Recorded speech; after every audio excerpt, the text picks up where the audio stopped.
Welcome, weary traveler of time. You've found boring history for sleep, a quiet corner of the internet where history slows down, voices soften, and the past unfolds in gentle detail. Here we wander through forgotten moments, unimportant triumphs, and pleasantly dull routines that shape the world in small, sleepy ways. If you enjoy drifting through slow stories of ancient scribes, misplaced inventions, or the occasional confused Greek god, take a moment to subscribe.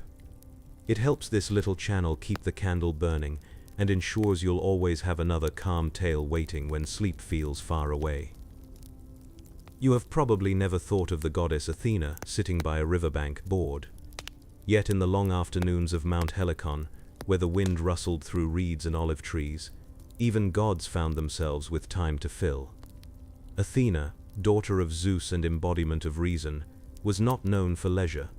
She preferred invention, useful things, clever contraptions, and the quiet satisfaction of solving problems that did not really need solving. It was said she gave mortals the plow, the bridle, the loom, and perhaps even the art of strategy. But one day, as the story drifts from the mouths of ancient poets into the mists of speculation, she turned her sharp mind to something humbler, the sound of breath through a hollow reed. The place was Phrygia, they say, or maybe Arcadia. It hardly matters. A shepherd had once cut a reed near a pond, noticed that when wind passed through, it sang a note. Athena, ever observant, noticed too. She had watched mortals use air for speech, but never for music that imitated the sigh of the wind itself. It was, she thought, an excellent puzzle. And so the goddess gathered reeds, polished them, bored tiny holes, and bound them with wax and linen. She worked not in divine haste, but with mortal patience, adjusting the size of each hole, the spacing between them, and the angle of her breath. The result, as Hesiod might have said if he'd cared to mention it, was the first flute, a double-piped aulos that gave off a strange, haunting tone. The early Greeks had many instruments. The lyre, with its dignified plucked strings, the kithara, noble and public, the drum and cymbal, wild and ecstatic. But none were like the flute. Its voice was soft yet piercing, lonely and seductive, a sound that carried across the hills long after the player stopped. Athena, practical though she was, found herself pleased. She played it before the other gods, and for a moment the air itself seemed to pause. But the gods, as gods often do, laughed. It was Aphrodite, they say, who first giggled. The goddess of beauty had a keen eye for vanity, and perhaps for irony. For when Athena lifted the flute to her lips, her cheeks puffed out, her eyes narrowed, and her usually composed face distorted into something almost mortal. Wise Athena, Aphrodite teased, has learned to whistle like a shepherd. Apollo, god of music and mischief, smiled behind his lyre. Perhaps next, he said, she will invent a way to bleat. The laughter rolled through Olympus like thunder on a sunny day. Athena, who had suffered fools but never mockery, flushed with a fury that glowed cold. Without a word she left the assembly, descending again to the earth she so often sought refuge in. There by the quiet pool where she had cut the reeds, she took up her invention once more. She looked into the water, perhaps to check her reflection, perhaps to scold it. The surface trembled, showing her the truth of what Aphrodite had said, her divine face distorted by breath and effort. Athena was not vain, not exactly, but the sight troubled her. It was not beauty she valued, but control, and here, in the act of making music, she lost it. Her breath wavered, her expression contorted, her posture bent. The flute, in its simplicity, had tricked her into looking human. So she did what many inventors do when they realize their creation makes them uncomfortable. She cast it away. With a sharp movement, Athena hurled the flute into the pool, where it sank among the reeds. "Let whoever finds it," she said, "find also its burden." For a time the water was still.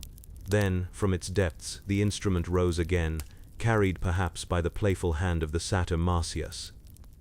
Marsyas was not a god. He was one of those curious in-between creatures the Greeks liked to imagine, half man, half goat, wholly impulsive. He found the flute floating in the water and, as curious as Athena had been, lifted it to his lips. The first notes he played surprised him.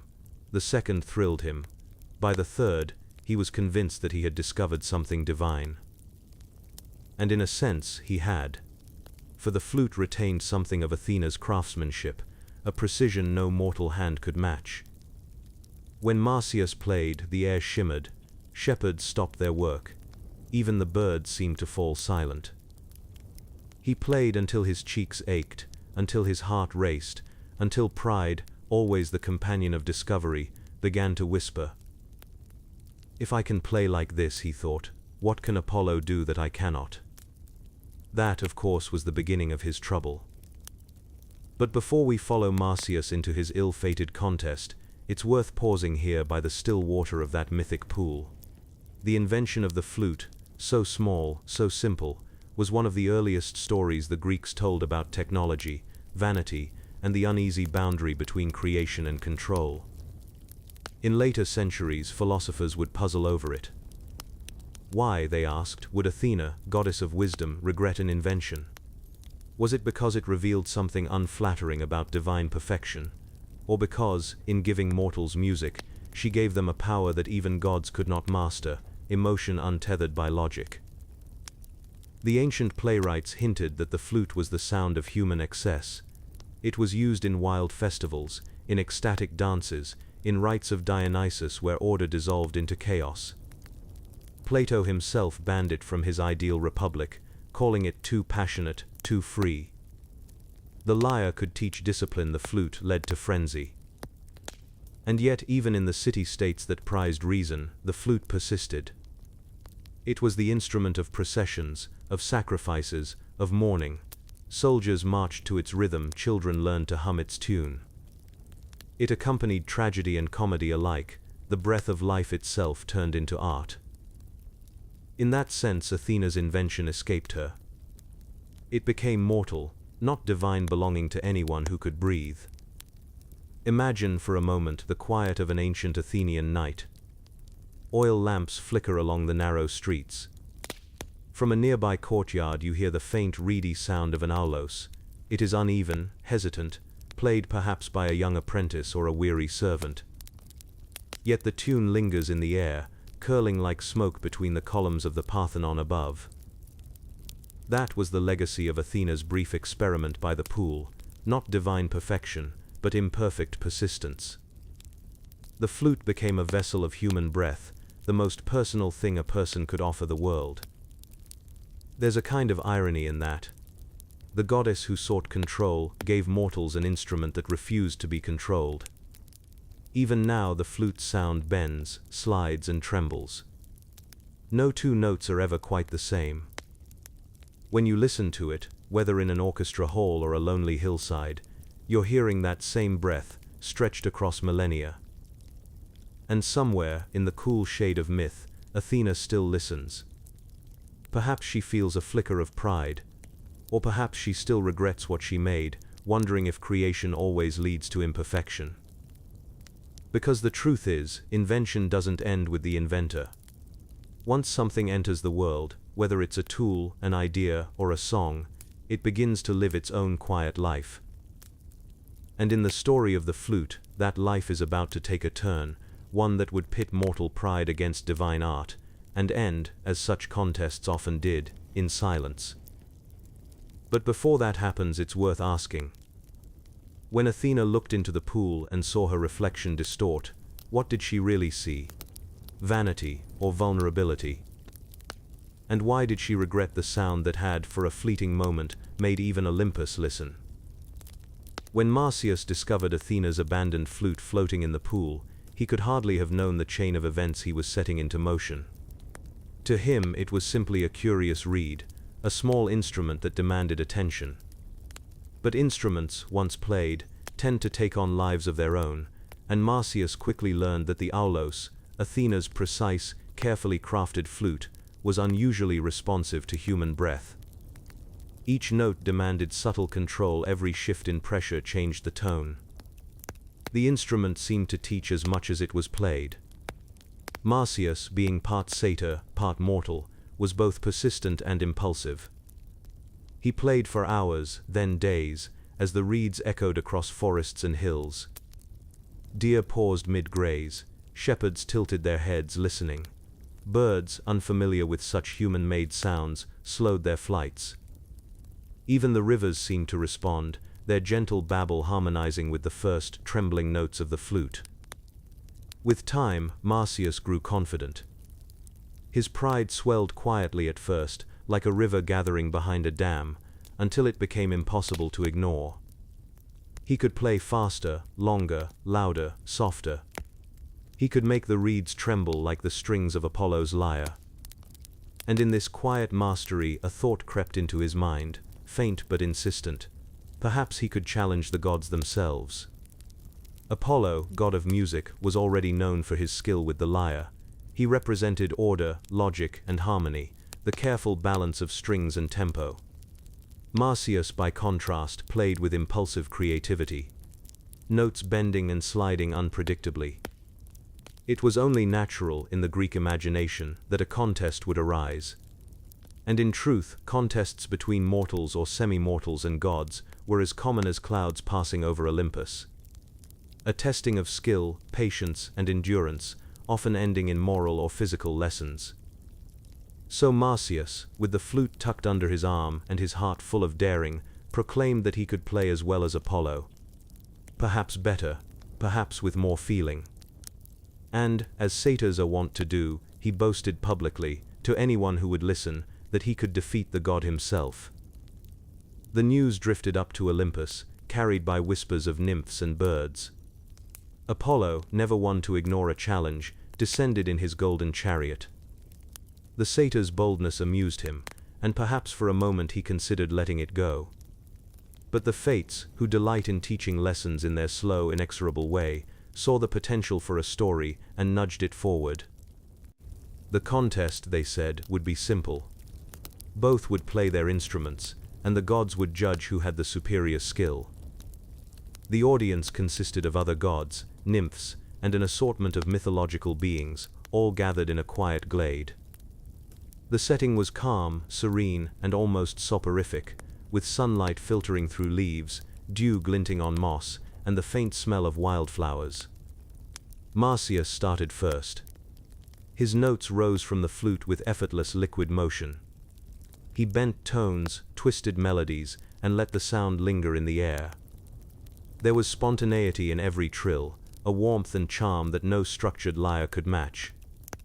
One might imagine, in this slow and gentle recital, that the gods themselves leaned back, closing their eyes, lulled by the unpredictability of it all. Then came Apollo, taking up his kithara.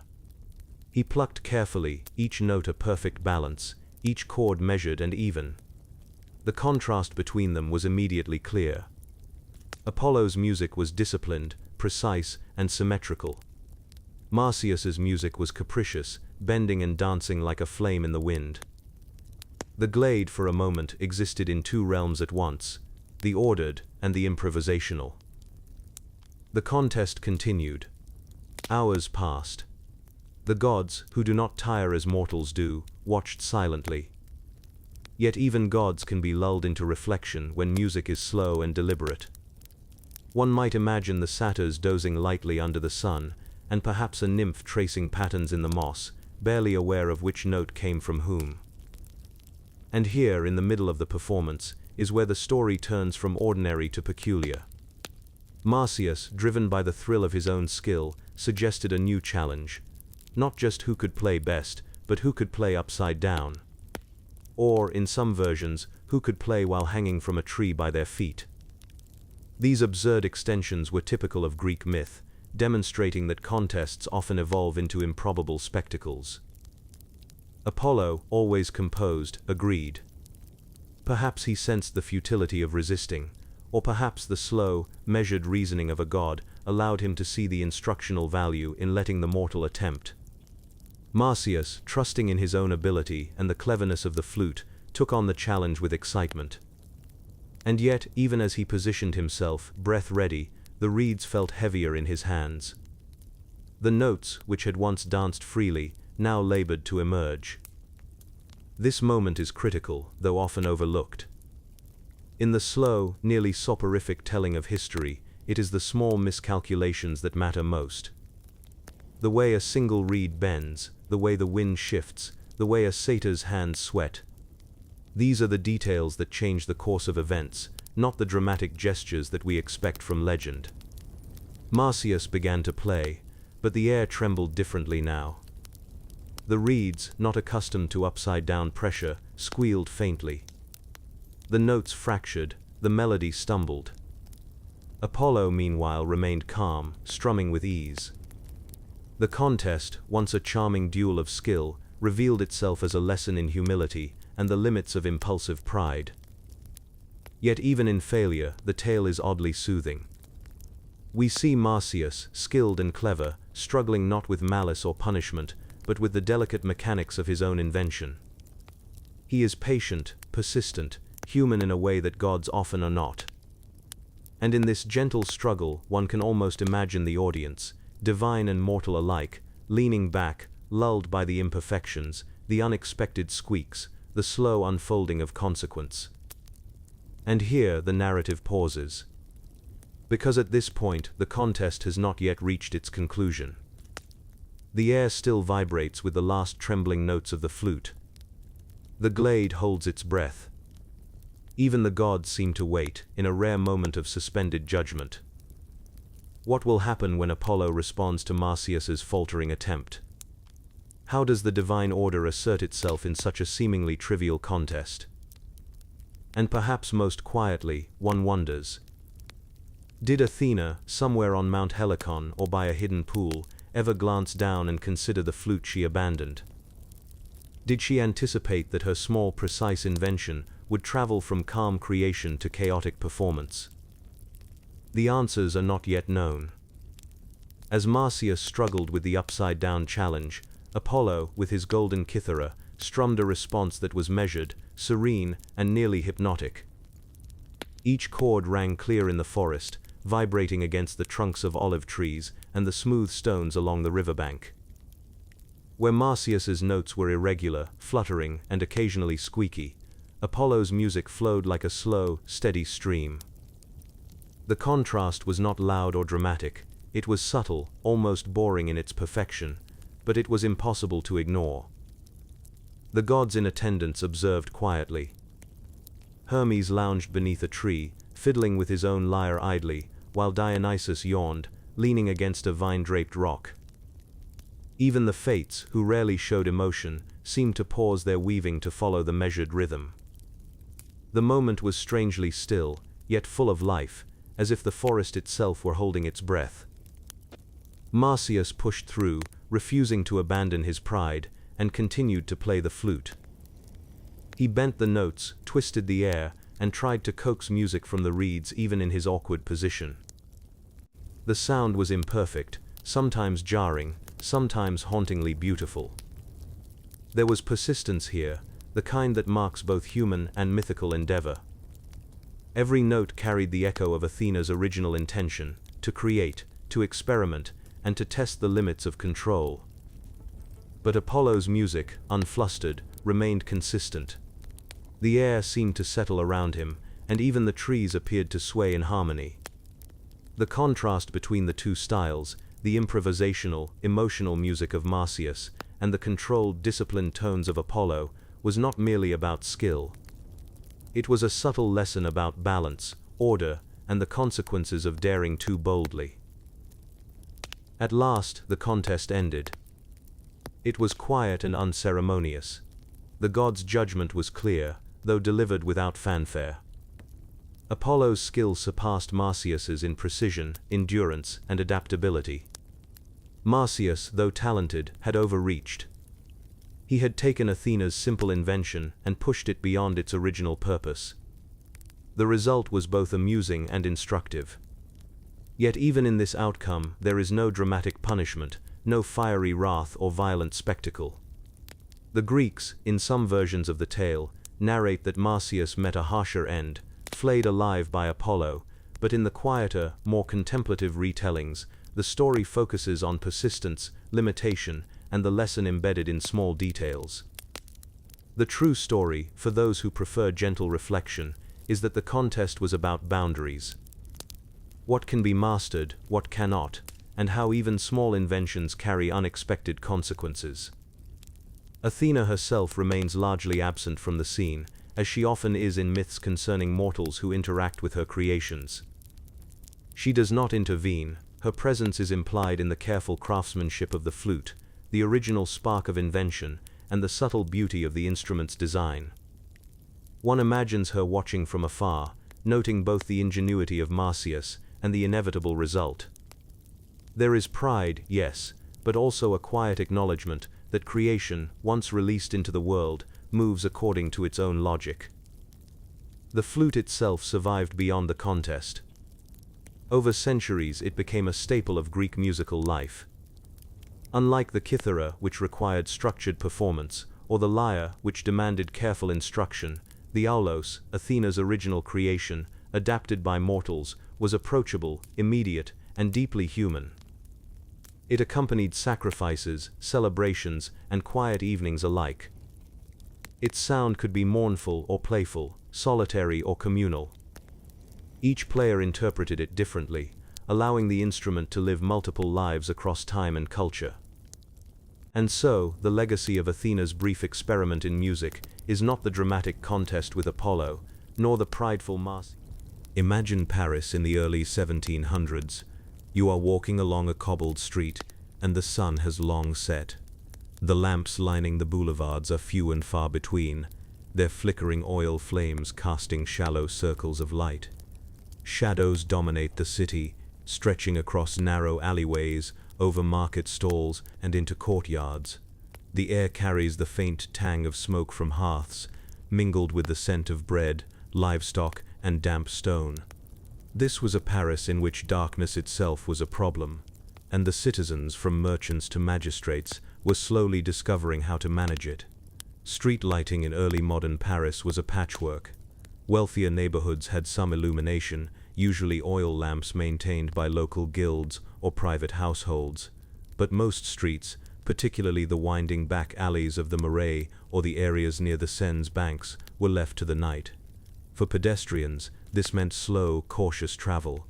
One misstep could send you into a puddle or cause you to trip over uneven stones.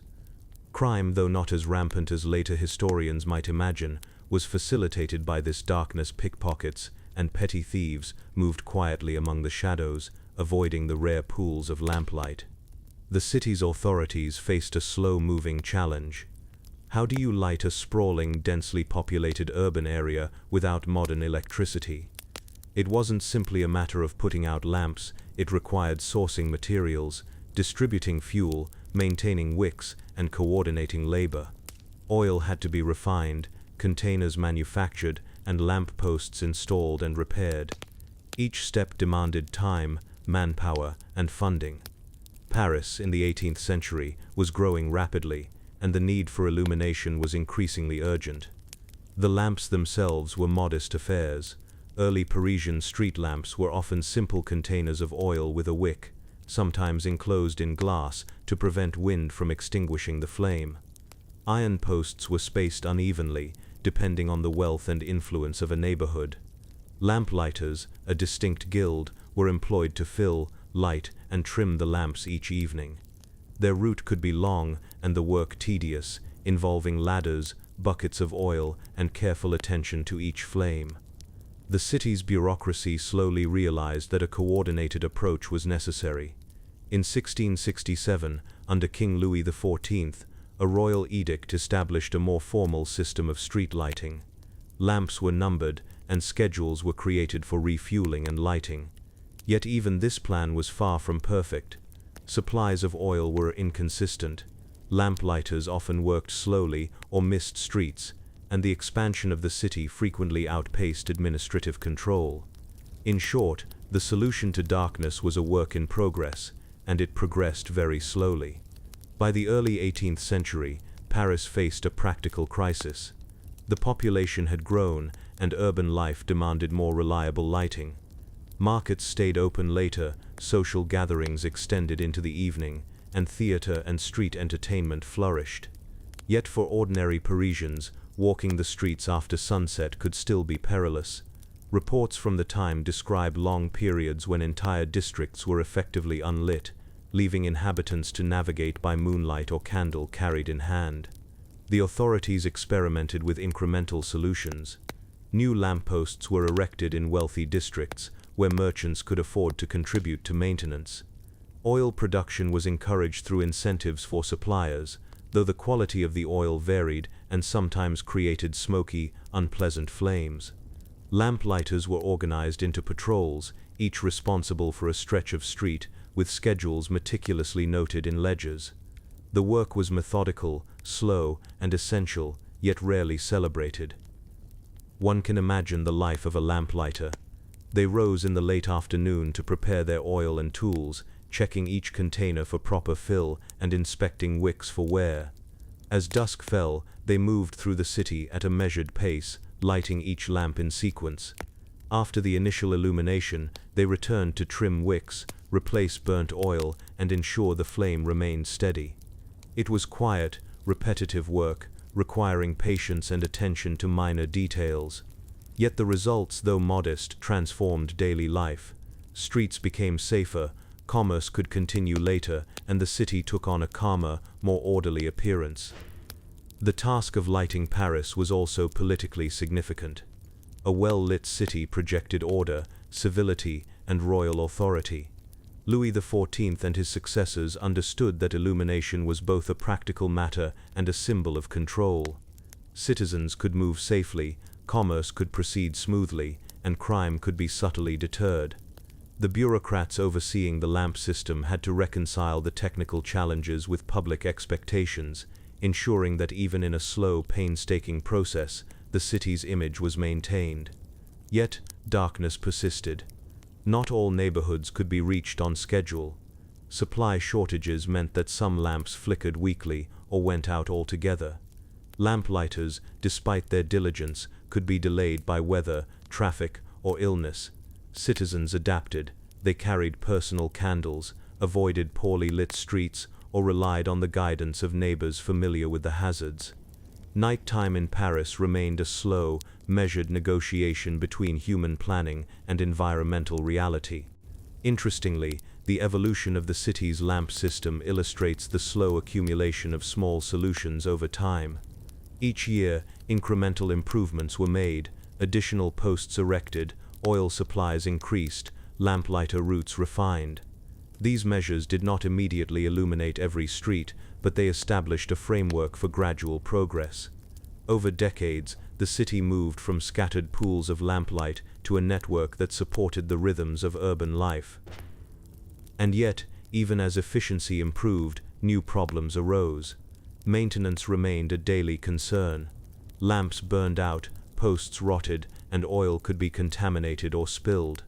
Lamplighters had to carry ladders through narrow streets, sometimes balancing precariously to reach the highest flames. Coordination between different districts was slow, and bureaucratic inefficiencies occasionally delayed responses. Each minor setback was carefully documented, studied, and slowly corrected over time, illustrating the painstaking work of managing urban infrastructure before modern conveniences. The slow pace of change also influenced the culture of Paris.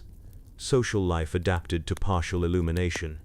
Evening promenades occurred along well-lit boulevards, while darker streets remained spaces of solitude or quiet reflection. The shadows shaped perception, encouraging careful movement and attentiveness. Merchants adjusted market hours, theater performances began when streets were brighter, and city planners slowly considered broader strategies for public safety. Each decision, though incremental, reflected a delicate balance between ambition and practicality. As you picture the scene, a lamplighter moving steadily along a Parisian street, a bucket of oil balanced on one arm, striking a flame to each lamp, you can appreciate the quiet persistence required. The city, slowly awakening to the benefits of illumination, relied on countless such unheralded figures. Their labor was not glamorous, nor was it dramatic, but it sustained the slow unfolding of public order and urban life. And yet, questions remained. Could a single system ever fully control the darkness, or would gaps always persist? How did ordinary Parisians navigate inconsistencies in light, relying on intuition and memory? What unintended social rhythms arose from partial illumination, quiet alleys used for discreet gatherings, dim corners that shaped patterns of movement and commerce? These questions linger in the evening air of 18th century Paris, where flickering lamps trace uneven paths along cobblestones, and the shadows remind us that even in the pursuit of order, life proceeds at its own measured pace. The next section will explore how the city gradually improved its system, the logistical ingenuity involved, and the persistent, patient efforts that allowed Paris to light itself slowly but surely. By the early 1700s, Parisian authorities had realized that lighting the city was not a one-time effort, but an ongoing, painstaking process. The expansion of neighborhoods, the rapid growth of population, and the demands of trade and social life meant that illumination needed to be continuously managed, evaluated, and adjusted. The solution, in essence, was bureaucracy and logistics, a slow, methodical approach that relied on careful observation, planning, and iteration. The lamplighters, often part of specialized guilds, became central to this system. Their routes were carefully mapped, although the maps themselves were simple sketches rather than precise surveys. Each lamp post was numbered, oil supplies were allocated based on distance and neighborhood priority, and schedules were posted, ensuring that every worker knew which street sections they were responsible for. Mistakes were logged, delays noted, and strategies revised slowly, year after year. The lamps themselves were evolving, albeit incrementally. Early lamps consisted of simple open bowls of oil with a floating wick. These were susceptible to wind and rain, and required frequent refilling. Over time, glass globes or partial enclosures were introduced to protect the flame, reducing extinguishment and the need for constant attention. Wicks were improved through experimentation with materials, lengths, and trimming methods. These innovations did not solve the problem overnight, but they allowed lamplighters to maintain more consistent illumination with less risk of failure. Fuel was another major logistical challenge. Whale oil, olive oil, and various plant oils were used at different times, each with its own properties and availability. Supply chains were slow and often unreliable, and officials needed to predict consumption with surprising accuracy. Too little oil, and lamps went out too much, and resources were wasted. The system required careful record-keeping, communication with merchants, and contingency plans for shortages. Again, the process was incremental, small adjustments accumulated over years to create a more reliable infrastructure. Beyond the mechanics of lamps and fuel, administration played a crucial role. Clerks recorded which lamps had been lit, which required maintenance, and which streets had been neglected. Reports were compiled and reviewed, often slowly, but this documentation allowed authorities to identify patterns, improve efficiency, and plan expansion. Street illumination was no longer a matter of ad hoc effort. It was a system under continuous observation, refinement, and improvement. Interestingly, the social implications of lighting became apparent through this process. Well-lit streets encouraged commerce, social gatherings, and safer pedestrian movement. Markets could extend operating hours, artisans could work later, and theater performances flourished. Conversely, poorly lit areas remained quieter, often avoided at night or used for private activities. The slow expansion of lighting subtly shaped the behavior of the city's inhabitants, directing traffic, encouraging economic activity, and reinforcing social norms without overt enforcement. Even with careful administration, unforeseen challenges arose. During particularly harsh winters, oil supplies were delayed, lamps were extinguished by storms, or lamplighters became ill, leaving streets darker than intended. These gaps required quick judgment calls from local officials. Should laborers be reassigned, additional supplies procured, or temporary solutions improvised? While the work was deliberate and methodical, it demanded adaptability, reinforcing the slow interplay between human planning and unpredictable circumstance. One can imagine a typical evening in mid-18th century Paris. A lamplighter balances a wooden ladder against a post, carrying a bucket of oil in one hand while lighting the wick with the other. The flame catches, flickers, and steadies. Nearby, a merchant glances up from his shop to ensure his street is illuminated for customers. A child walks home, guided by the circle of light around the lamp, while shadows stretch along the cobblestones, hiding quiet corners and alleyways. Every flickering flame represents a delicate balance of planning, labor, and human attention. Incremental progress was also evident in city-wide coordination. Each district maintained communication about lamp maintenance, oil supply, and labor scheduling. When a new street was developed, authorities would assess its lighting needs and gradually integrate it into the existing network. The slow expansion ensured that no area was completely neglected and that improvements in one district could inform practices elsewhere. Over decades, these modest, cumulative adjustments transformed the city into a network of reliable light. A major achievement achieved not through a single innovation, but through patient repetition and organization. Even the human labor force adapted in subtle ways. Lamplighters developed routines that minimized travel and effort, optimized routes, grouped maintenance tasks, and shared tips for more effective lighting. Apprentices learned by shadowing experienced workers, absorbing not just techniques, but also the slower art of observation, patience, and problem-solving.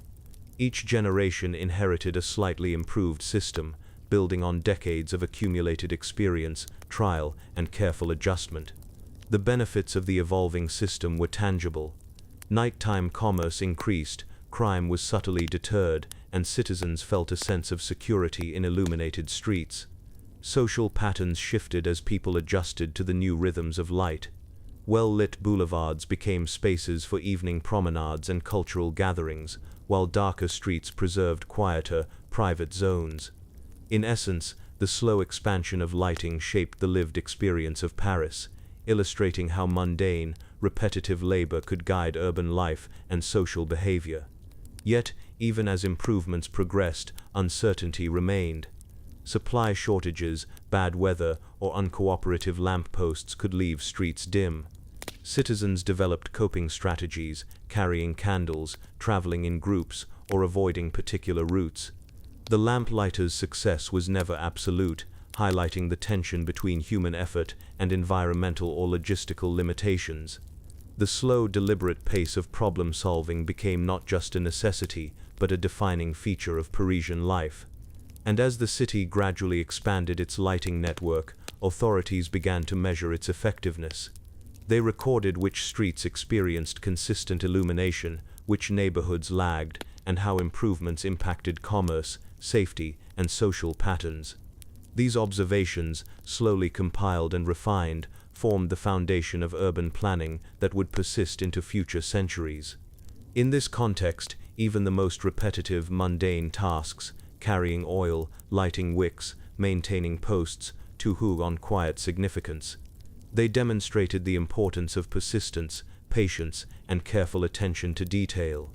Small incremental improvements, when sustained over decades, reshaped an entire city. And while the work may have seemed boring, its effects were profound, influencing safety, culture, and daily life in ways that were almost imperceptible yet enduring. And so, as you picture a lamplighter climbing carefully to ignite a flame, the soft flicker casting circles of light along a Parisian street, consider the slow rhythm of these efforts. They were deliberate, repetitive, and often unnoticed, but they created order from darkness, shaped urban life, and laid the groundwork for a safer, more organized city. Even in the midst of progress, questions remained. How long would it take before every street could be reliably lit? Could the system ever anticipate every contingency, or would darkness always find gaps? And how did ordinary citizens adjust to these uneven patterns, quietly navigating the interplay of light and shadow as part of their nightly routines? The next section will examine the final evolution of Paris's street lighting system, exploring how decades of patient, meticulous work transformed night into a manageable, even comforting environment, and the subtle human ingenuity that made it possible. By the late 18th century, the streets of Paris were beginning to transform. The slow, methodical work of generations of lamplighters, officials, and suppliers was finally creating a city where night was not a constant hazard. The change was incremental, almost imperceptible to daily observers, yet it fundamentally altered urban life. Darkness, once a dominant force, was increasingly tamed. Not entirely, but enough to influence commerce, culture, and the social rhythm of the city. Consider the work behind this quiet revolution. Lamplighters followed established routes, climbing ladders to reach posts, trimming wicks, refilling oil containers, and carefully monitoring each flame. Supply chains, refined over decades, ensured that oil arrived on time and in adequate quality.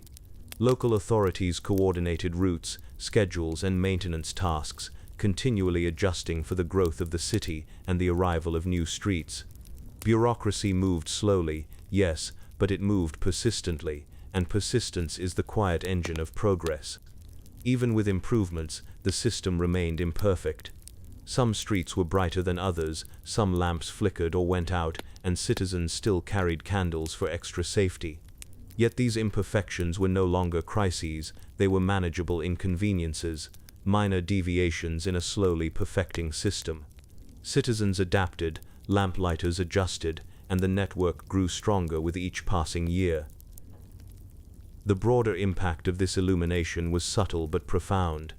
Evening commerce became more reliable, markets could operate later, artisans could work in the softened glow of lamps, and theaters flourished. Social life expanded into the evening hours, and citizens began to navigate the city with a newfound confidence. The faint circles of light along cobbled streets encouraged safe movement, organized activity, and even modest leisure. Public order, enforced not only by law but also by the slow presence of lamps, improved subtly. Remarkably, the lamplighters' influence extended beyond their immediate duties.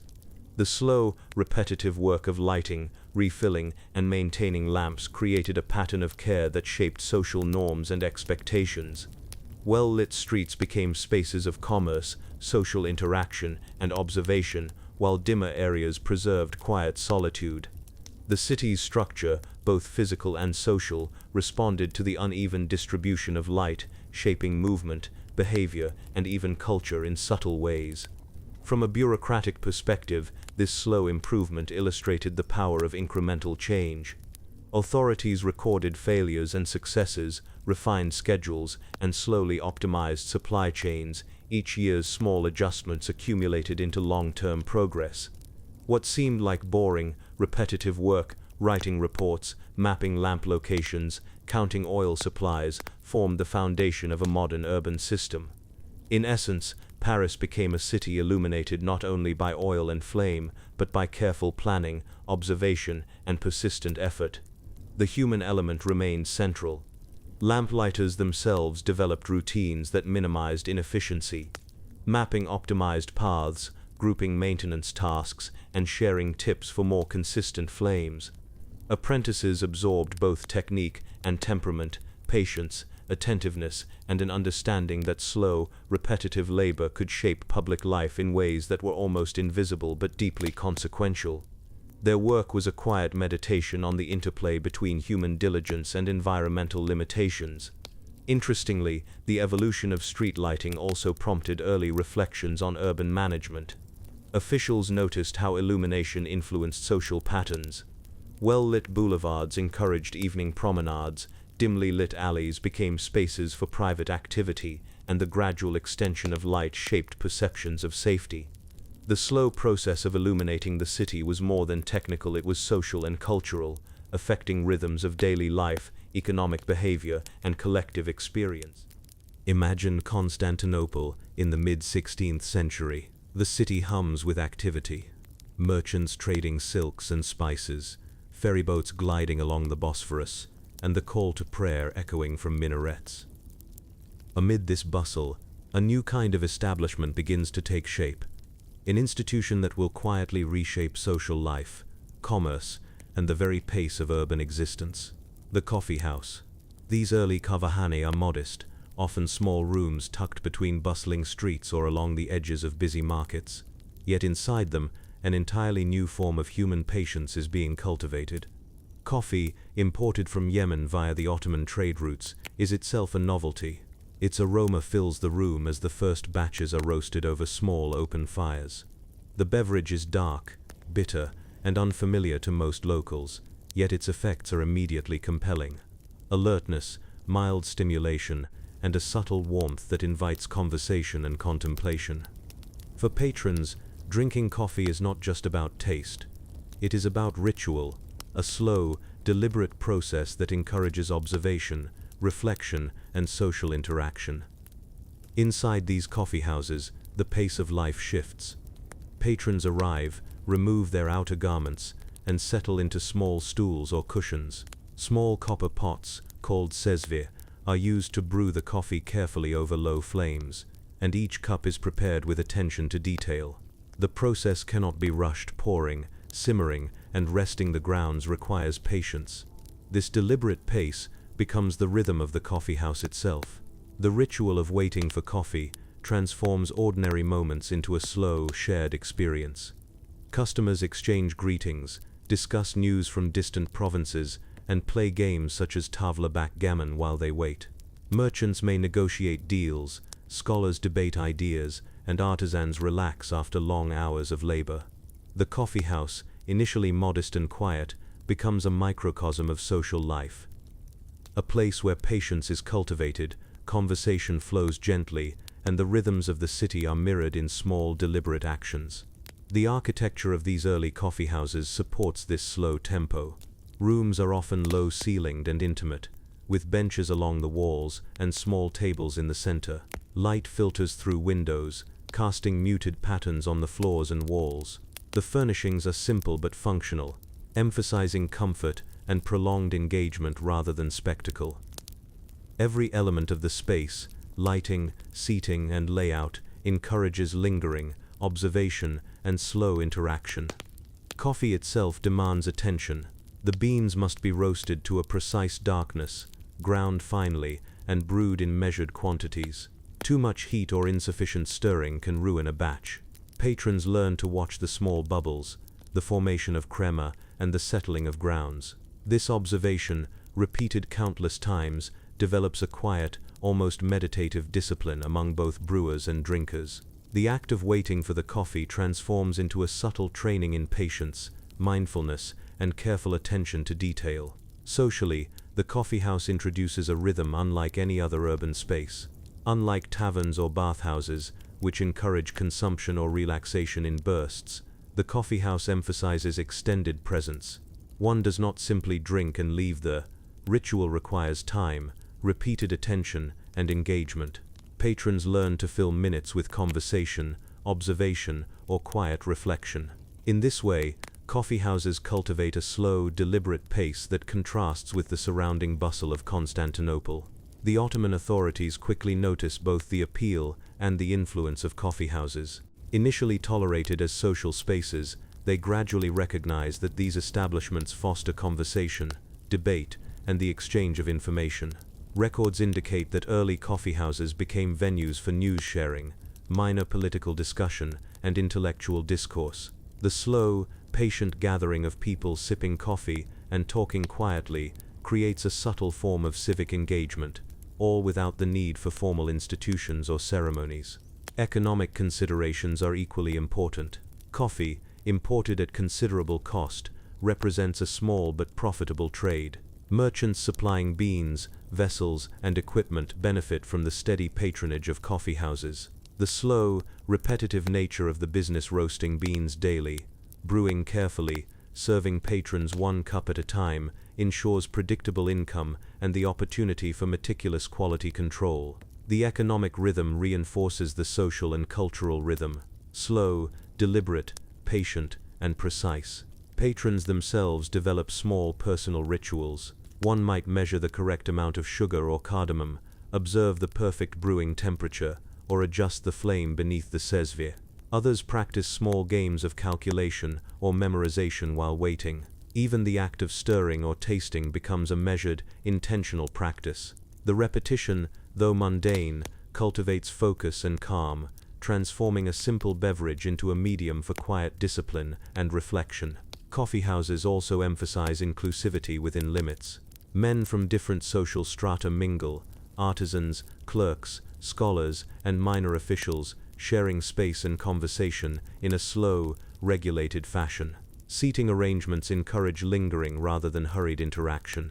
Proprietors understand that their business thrives on this slow rhythm. The longer patrons stay, the more opportunities exist for conversation, commerce, and repeat business. The pace of the coffee house is deliberate by design. Even the spatial organization within coffee houses contributes to this slow tempo. Tables are spaced to encourage small group interaction, and the arrangement of benches along walls allows patrons to observe others while remaining partially private. Sound is contained, conversation flows gently, and movement is deliberate rather than chaotic. The coffee house becomes a small, ordered universe where the mundane acts of brewing, waiting, and sipping establish a meditative rhythm. Yet, challenges persist. Coffee is a foreign product, and early patrons must adjust their tastes to the unfamiliar bitterness. Supply chains are long, reliant on sea travel and careful storage. Disputes occasionally arise over quality or quantity. Merchants and proprietors respond slowly and methodically. Complaints are recorded, batches checked, and procedures refined. Every disruption becomes an opportunity to improve the system, to reinforce patience, and to sustain the calm rhythm of the coffee house experience. Imagine standing in a quiet corner of an early coffee house. A copper sesvier simmers over a small flame, the aroma of roasting beans filling the air.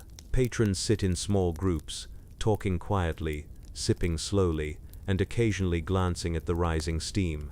Outside, Constantinople hums with activity, but inside, the pace is measured and deliberate.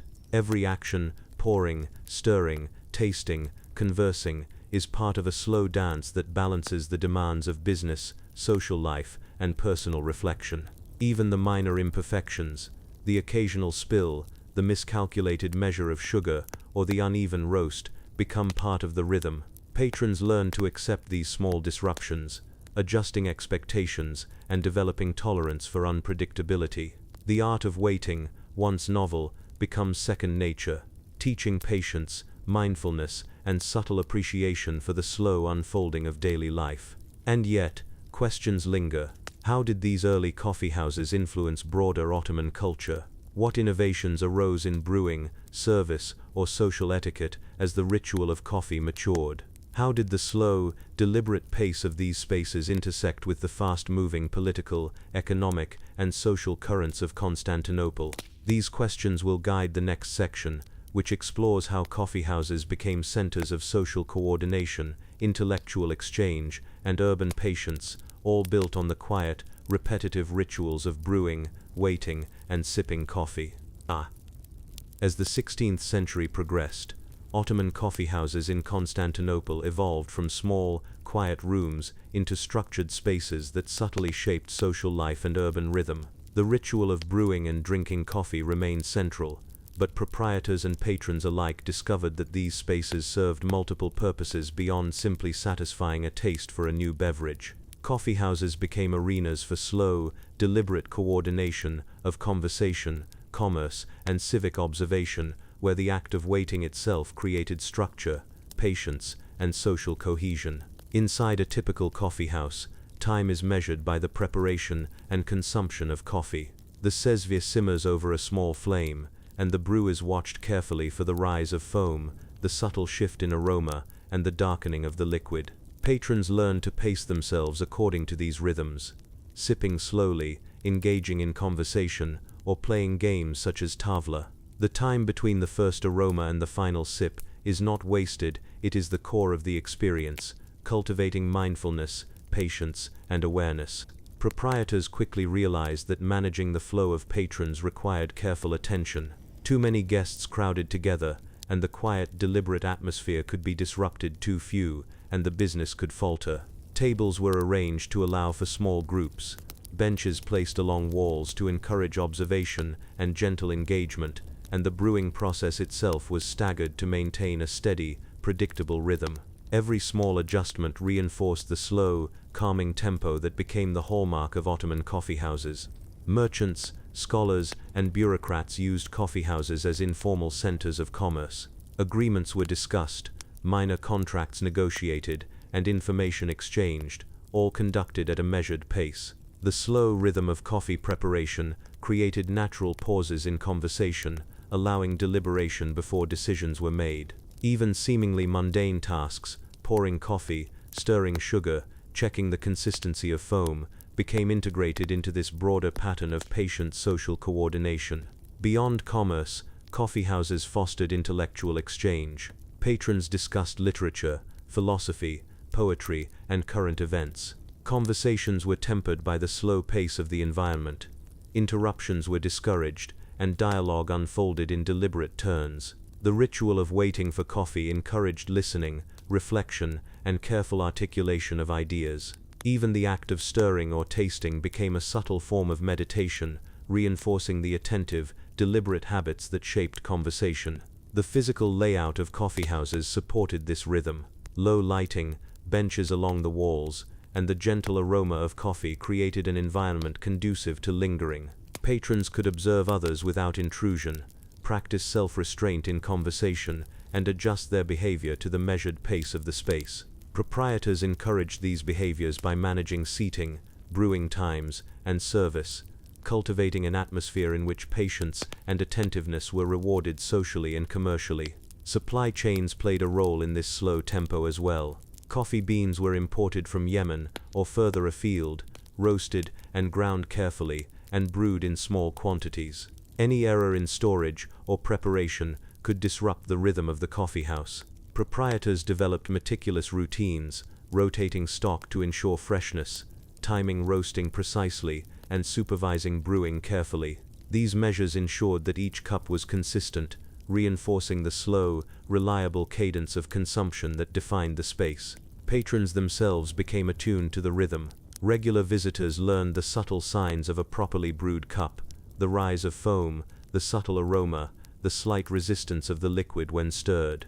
Observing these details required patience and concentration, turning even the act of drinking coffee into a prolonged mindful activity.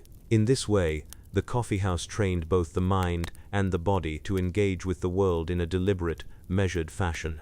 Interestingly, coffeehouses also shaped the flow of public life outside their walls. Meetings scheduled after coffeehouse visits followed a similar slow, attentive rhythm.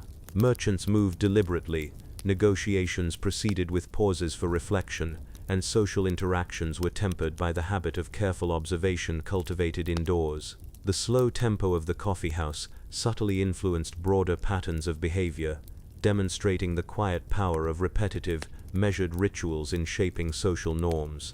Even the management of minor disruptions required patience. Spilled coffee, crowded tables, or slightly over-roasted beans were met not with immediate frustration, but with slow adjustment, cleaning, reseating, or careful measurement. The culture of tolerance reinforced the core lesson of the coffeehouse, that patience, observation, and deliberate action were not only socially desirable, but practically necessary for maintaining order and calm. Apprentices and junior staff were trained in this environment, learning both technical skills and social norms. They observed how proprietors paced service, how patrons adjusted behavior, and how conversation unfolded with careful attention to rhythm and timing. Over time, these lessons were internalized, ensuring that the slow, meditative culture of coffeehouses persisted across generations. The repetition of everyday tasks, brewing, serving, cleaning, observing, was itself an educational tool, instilling discipline, focus, and social awareness. Even as coffeehouses expanded in popularity, the slow, deliberate pace remained central to their appeal. Patrons sought them out not for haste or spectacle, but for the quiet rhythm of waiting, sipping, and conversing.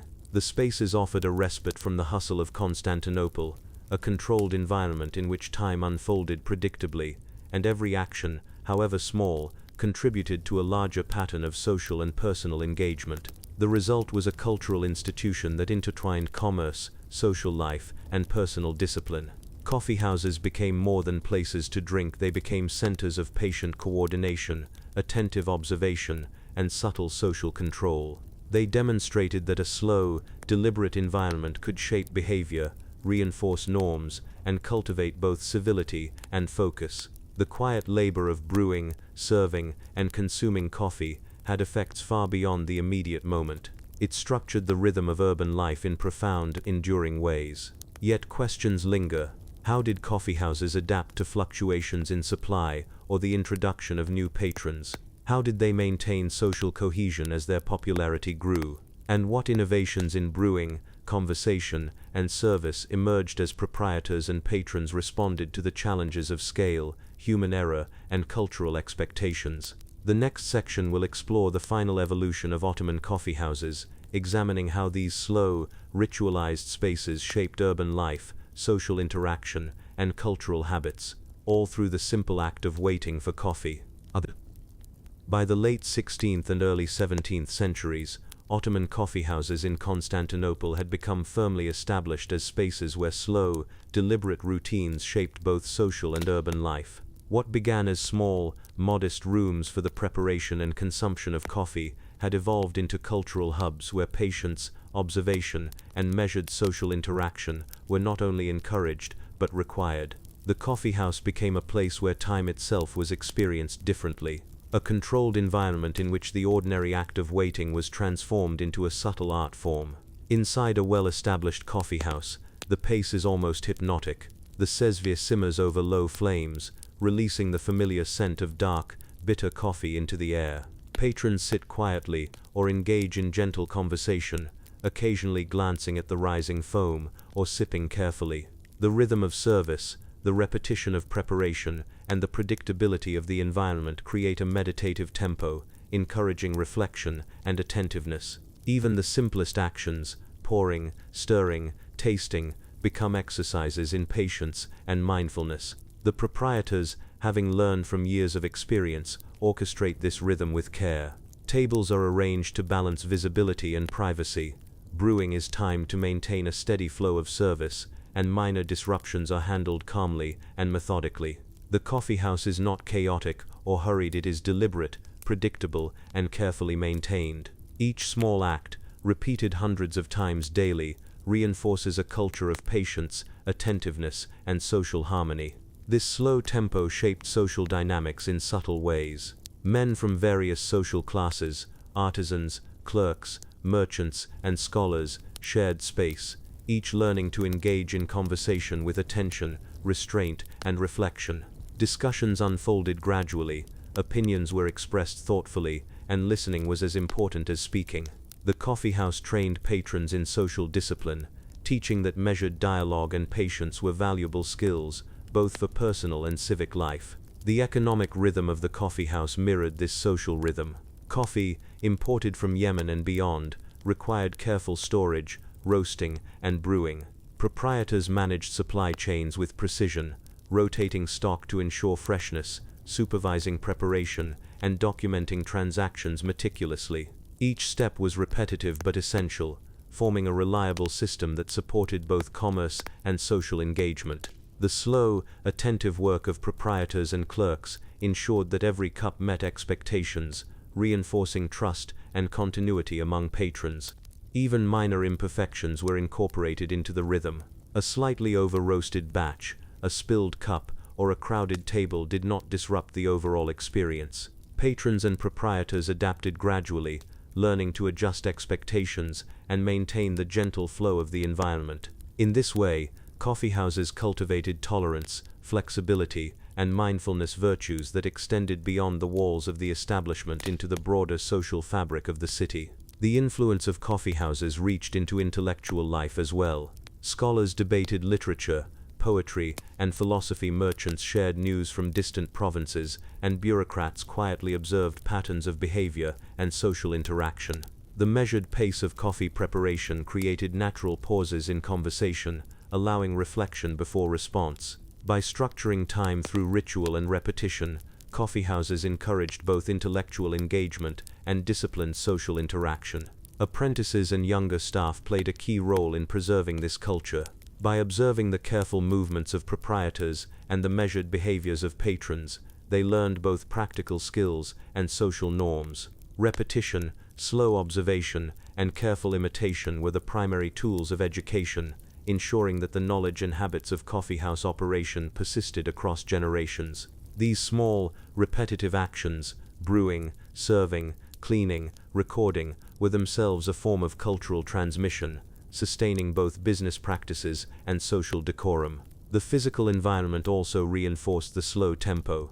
Low light, closely arranged benches, and the ambient scent of coffee created a calming, immersive space. Patrons could observe others, engage in conversation without haste, and immerse themselves in the rhythm of preparation and consumption. Movement was deliberate, and every minor action, lifting a cup, stirring, adjusting a cushion, was part of a larger, meditative pattern.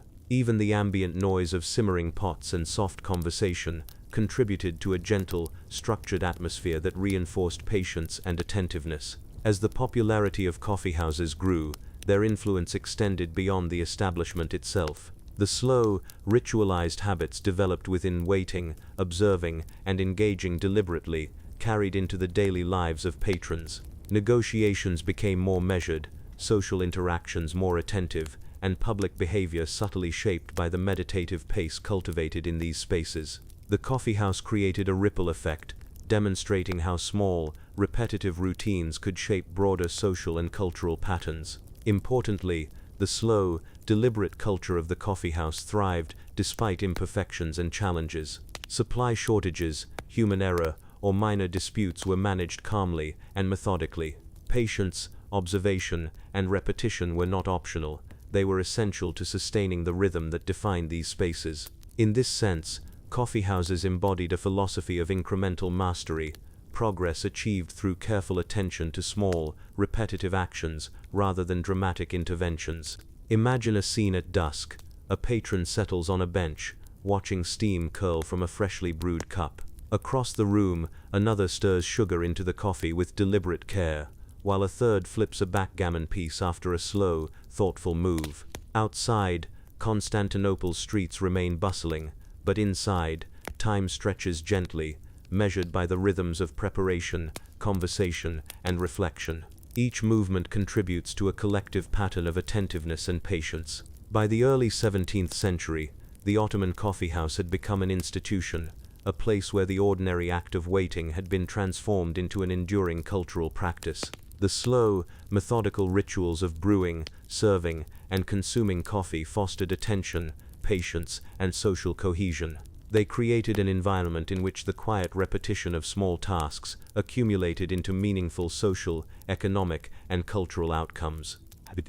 Reflecting on the legacy of these coffeehouses, it becomes clear that their influence extends far beyond the preparation of a simple beverage. They demonstrate that deliberate, repetitive action, though seemingly mundane, can structure social life, cultivate attention and patience, and create lasting cultural patterns. The art of waiting, practiced in these quiet rooms, shaped the rhythm of an entire city and left a subtle imprint on history. And so, as you picture a simmering sesvie, the rising aroma of coffee, and the gentle murmur of conversation, remember that history is often found in small, repetitive actions. The quiet patience cultivated in Ottoman coffeehouses reminds us that progress, understanding, and social cohesion often arise not from grand gestures, but from the slow, deliberate rhythms of ordinary life. Imagine the frozen landscapes of 18th century Russia, where snow stretches in endless white sheets, rivers freeze solid for months, and the bitter wind bites at exposed skin. In these harsh conditions, survival depends on warmth, resourcefulness, and crucially, clothing made from fur.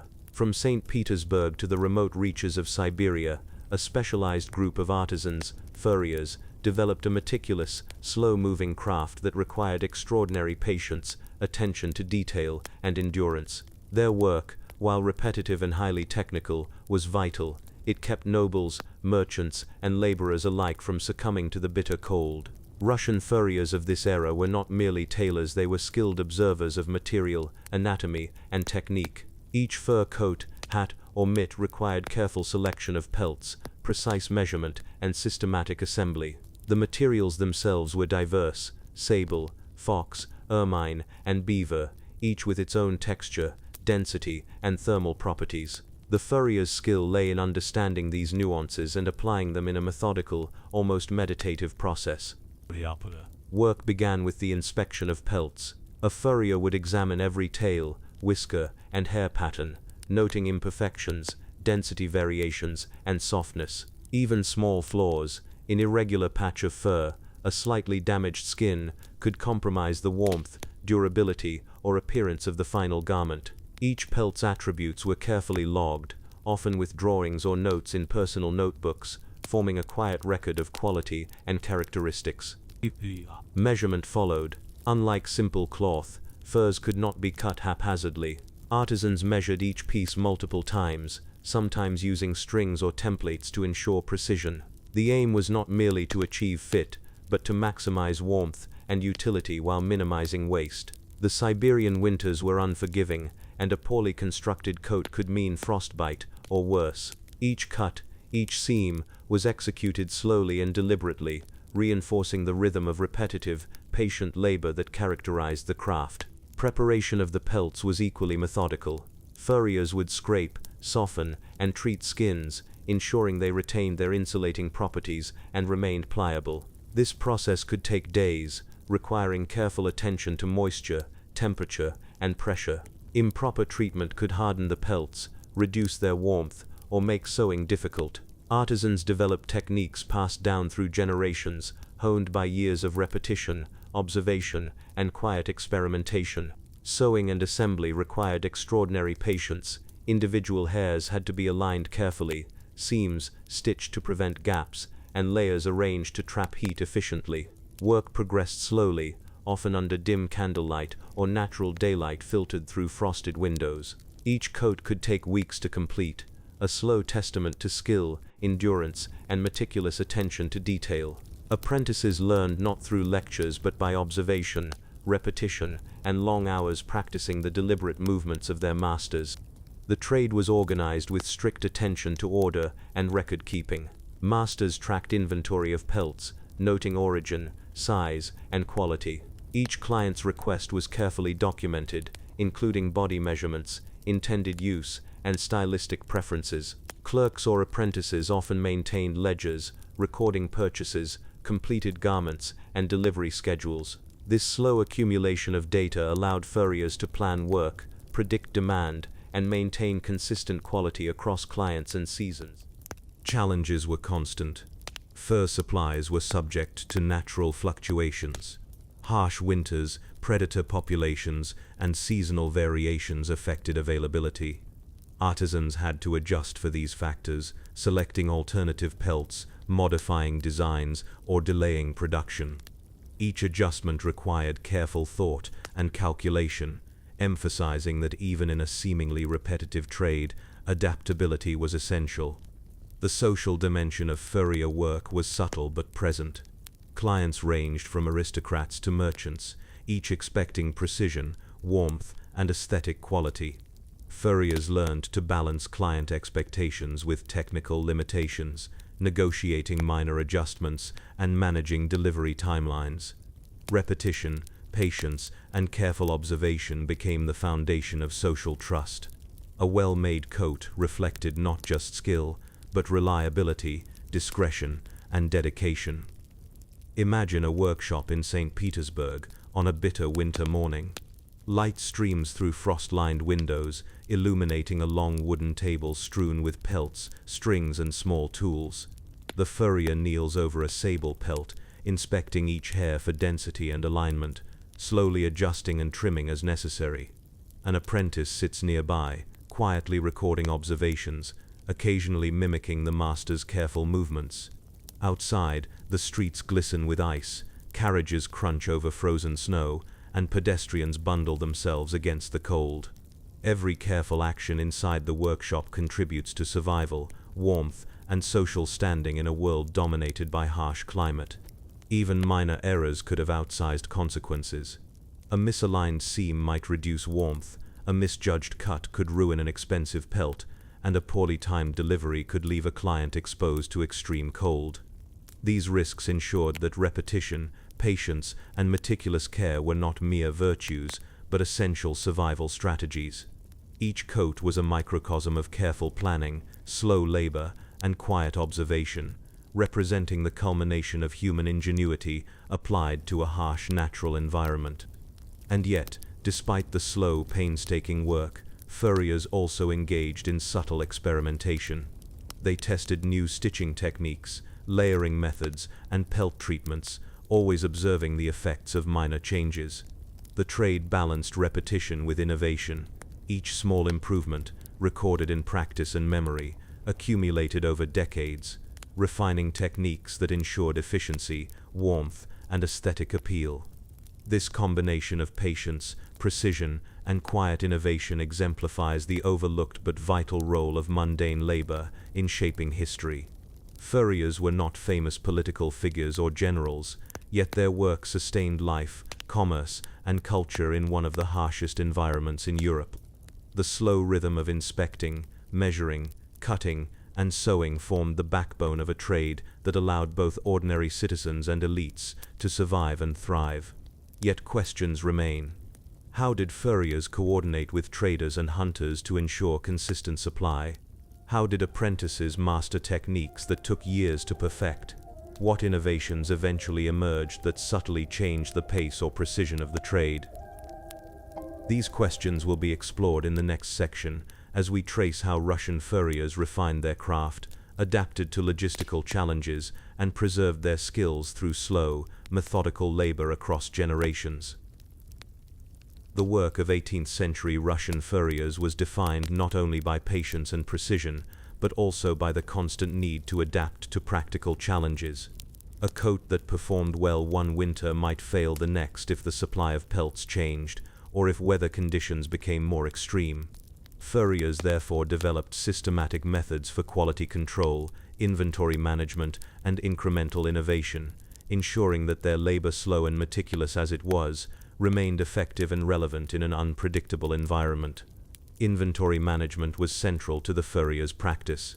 Pelts arrived from hunters scattered across Russia's vast forests, and each shipment had to be logged, inspected, and stored with care. Masters would examine each animal hide for density, softness, length of fur, and even subtle differences in insulation properties.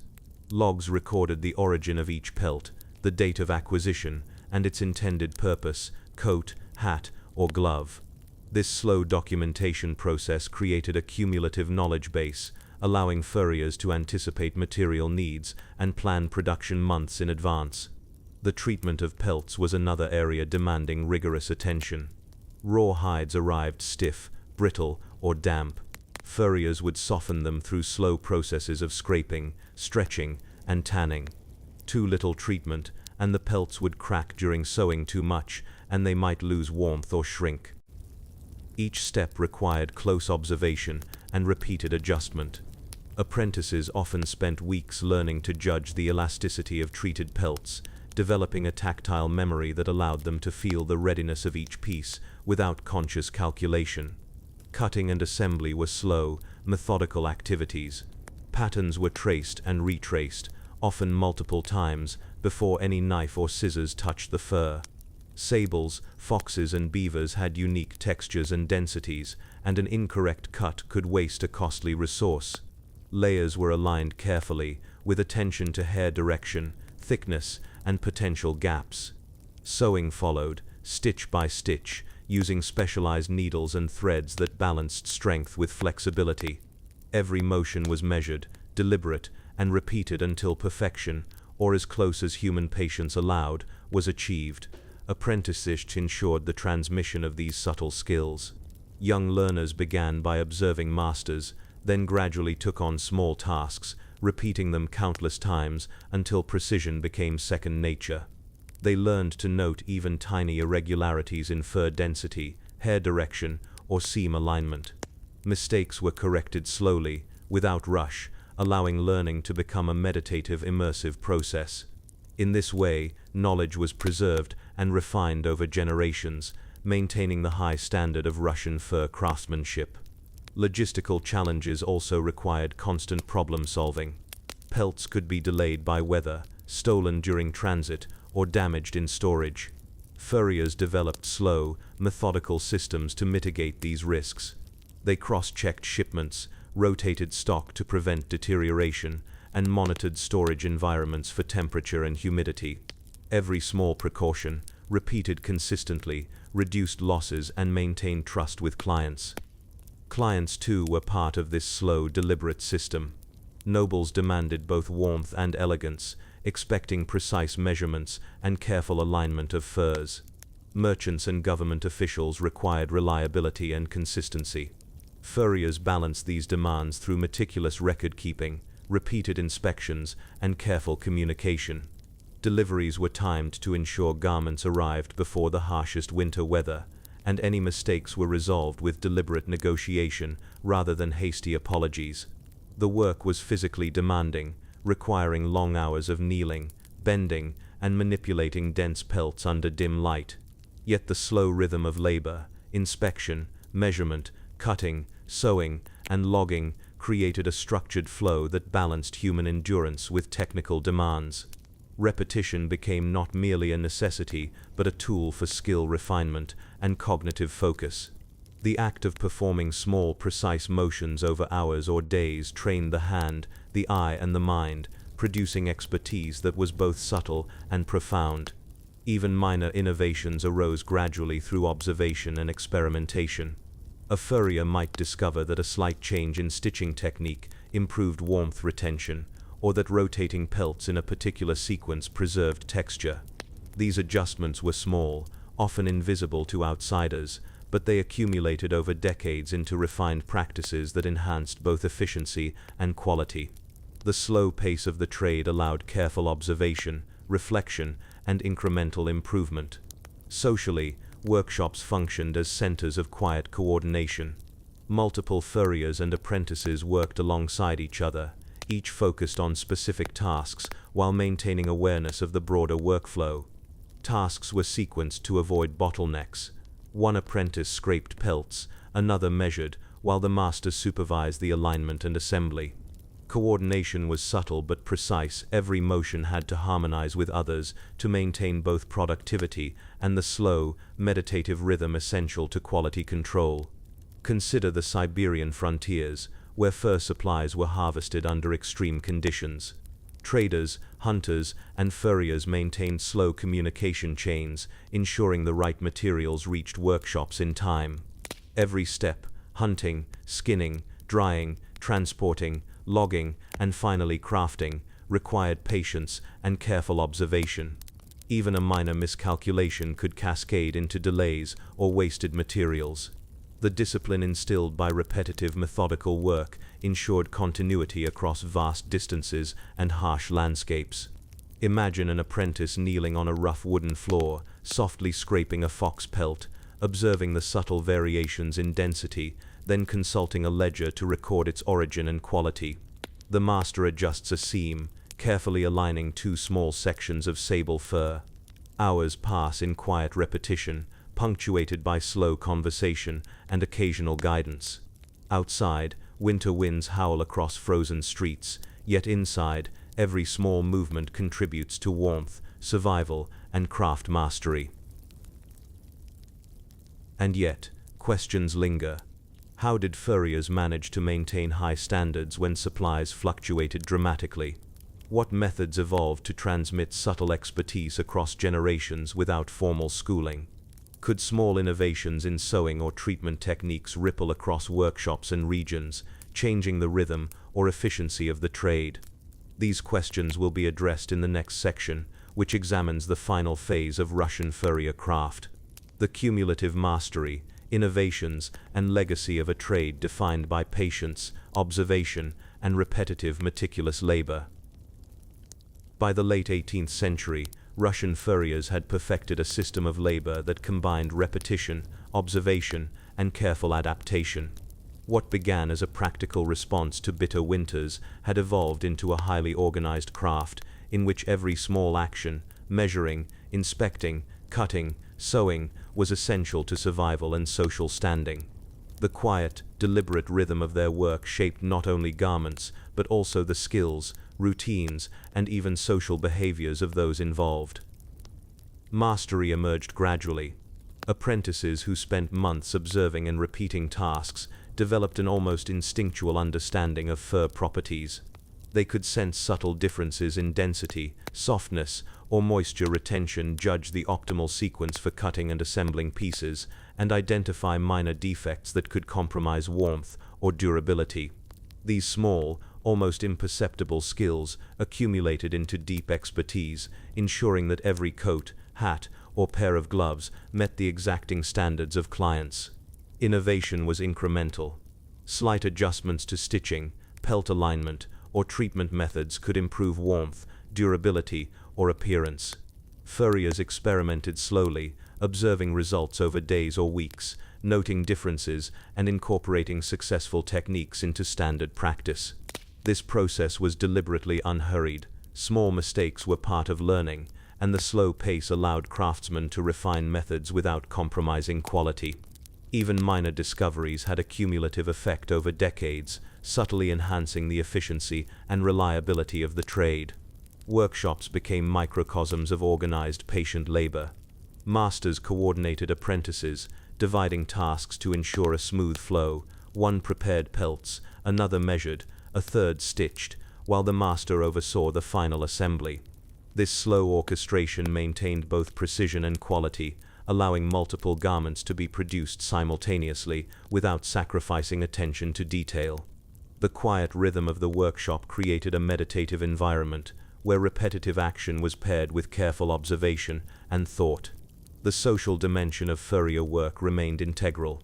Reliability, patience, and meticulous care reinforced trust between furriers and clients. Nobles, merchants, and government officials relied on these artisans not just for warmth, but for consistency, craftsmanship, and discretion. The slow, deliberate labor became a form of social currency.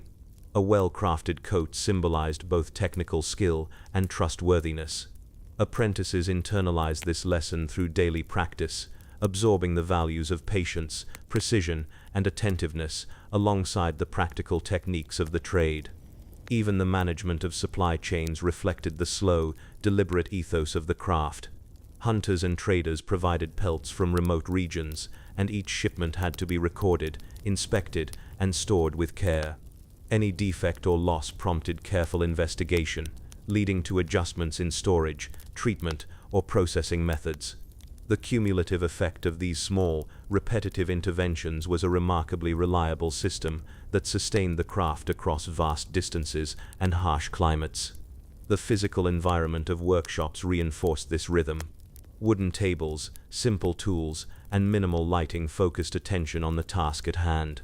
Apprentices learned to notice minute details, the alignment of hairs, the tension of a stitch, the softness of a pelt, through slow, deliberate repetition. The monotony of work, far from being a hindrance, cultivated patience, focus, and a deep appreciation for subtle differences. Each movement, however minor, contributed to both survival and mastery. Economic factors further entrenched the slow pace. Pelts were valuable commodities, and mistakes were costly.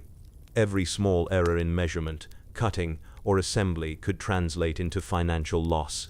The careful, repetitive approach minimized these risks, ensuring consistency and client satisfaction. Over time, the cumulative effect of precise, patient labor allowed workshops to operate efficiently while maintaining the high standards expected by patrons across the Russian Empire. The enduring impact of Russian furriers lies not only in the garments themselves, but in the systems of learning, observation, and incremental improvement that sustained the craft. Knowledge was transmitted slowly and methodically, ensuring that skills were preserved, refined, and adapted across generations. Even minor adjustments, how to treat a pelt, how to align seams, how to time the drying process, accumulated into a body of expertise that defined the trade. Imagine a master furrier at the end of a long winter day. He examines the last coat on a low wooden bench, running his hands along the seams, feeling for uniform density and warmth. Apprentices sit nearby, quietly recording observations or practicing stitching. Outside, snow falls steadily, blanketing the streets in white. Inside, every deliberate motion, every repeated inspection, and every careful stitch reflects a rhythm cultivated over decades, an almost meditative process that blends survival, artistry, and social responsibility. Even minor imperfections, once noticed and corrected, become part of the workshop's collective knowledge.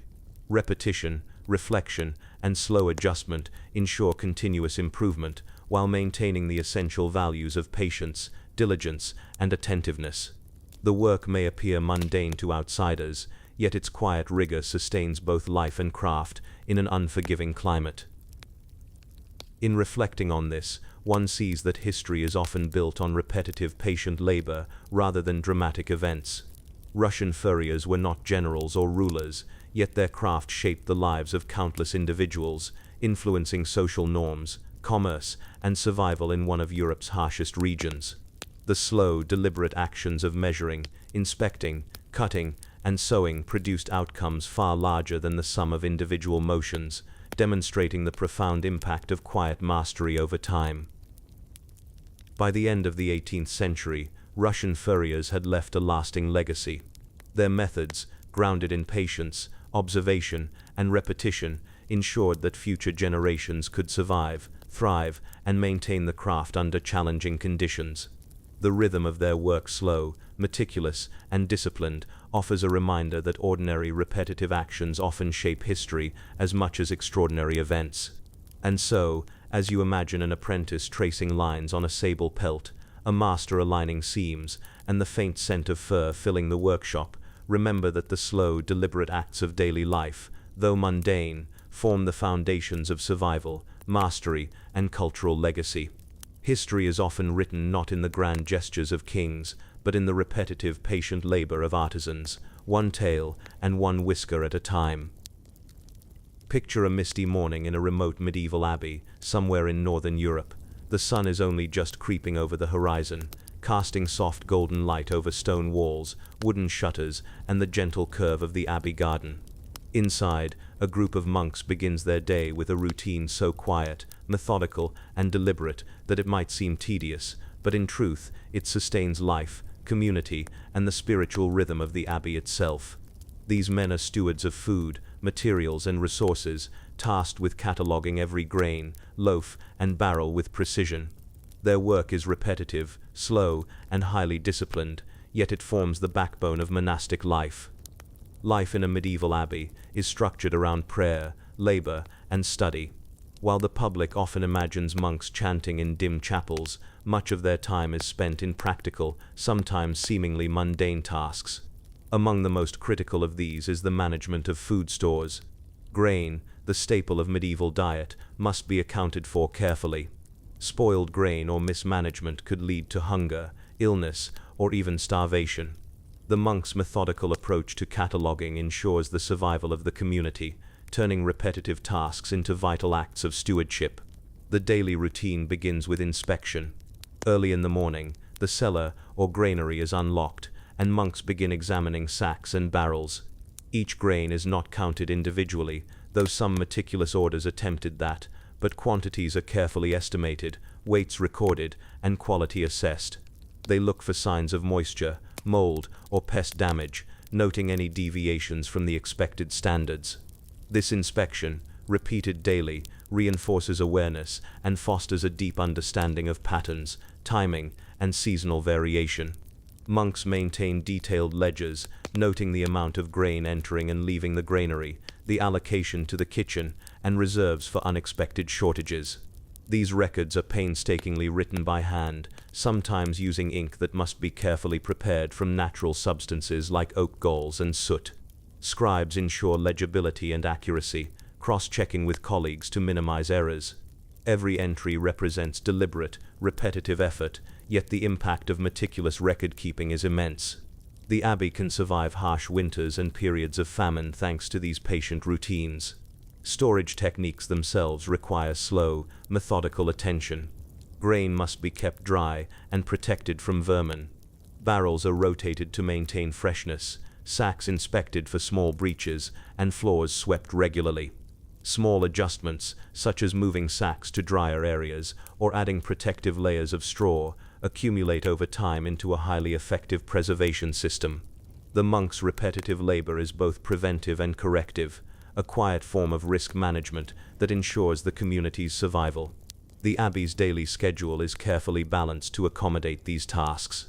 After morning prayers, monks may divide duties. Some tend to the granary, others to the kitchen, garden, or scriptorium. Time is divided into blocks, with each activity performed in a deliberate, measured way.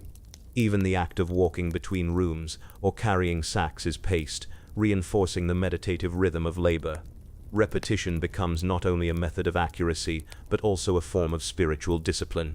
Each motion, each record, each inspection is performed mindfully, cultivating attentiveness, patience, and focus. Measurement and division of grain are critical.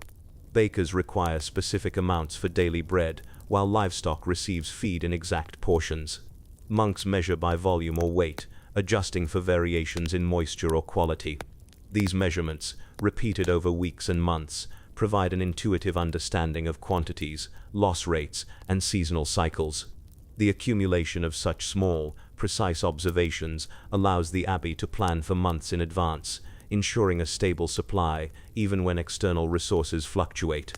Even minor irregularities require careful attention. A slightly damp sack could spoil an entire batch. If overlooked, an unnoticed pest infestation might compromise weeks of stores. Monks respond methodically, moving, inspecting, adjusting, and documenting, maintaining a quiet rhythm of vigilance. Repetition, patience, and attention to detail become as crucial as prayer itself, weaving a layer of practical mindfulness into daily monastic life. The social structure of the abbey reinforces these routines. Senior monks oversee the granary and ledgers, while younger brothers learn by observing and assisting. Tasks are delegated according to skill and experience, ensuring that novices gradually acquire expertise without overwhelming responsibility. Instruction is slow, repetitive, and patient. A novice may trace a ledger, weigh grain, or inspect barrels dozens of times under supervision before mastering the process. This approach ensures continuity of knowledge and stability of operations across generations. Beyond food, similar cataloging extends to other essential resources: ale, honey, oil, herbs, and candles. Each material is logged, inspected, and stored with equal care. The monks' lives revolve around meticulous observation, repetitive labor, and the slow accumulation of knowledge about supply, consumption, and seasonal change. Even seemingly mundane activities, scrubbing floors, sweeping straw, sharpening tools, follow precise routines, reinforcing attentiveness, continuity, and rhythm. Imagine standing in a cool stone granary, early morning light streaming through narrow windows. Sacks of wheat line the walls, barrels of barley and rye fill the corners. Monks move slowly, inspecting, weighing, and recording with ink-stained hands. Outside, the abbey bell rings, calling others to prayer, but inside, time is measured by the steady, deliberate rhythm of counting, adjusting, and documenting. Each motion is small, almost imperceptible, yet cumulatively essential to the survival of the community. Even when monotony threatens to dull attention, the monks' routines remain grounded in purpose. Repetition reinforces awareness, fosters anticipation of patterns, and cultivates resilience. The seemingly boring act of cataloging grain becomes a quiet form of mastery. The monks learn not only to manage resources, but to observe cycles, anticipate problems, and ensure long-term stability. Each day's work builds upon the last, a slow accumulation of knowledge, skill, and responsibility. And yet, questions remain. How did the abbey respond to sudden shortages or external threats? What subtle methods did monks develop to maintain accuracy and consistency in their ledgers?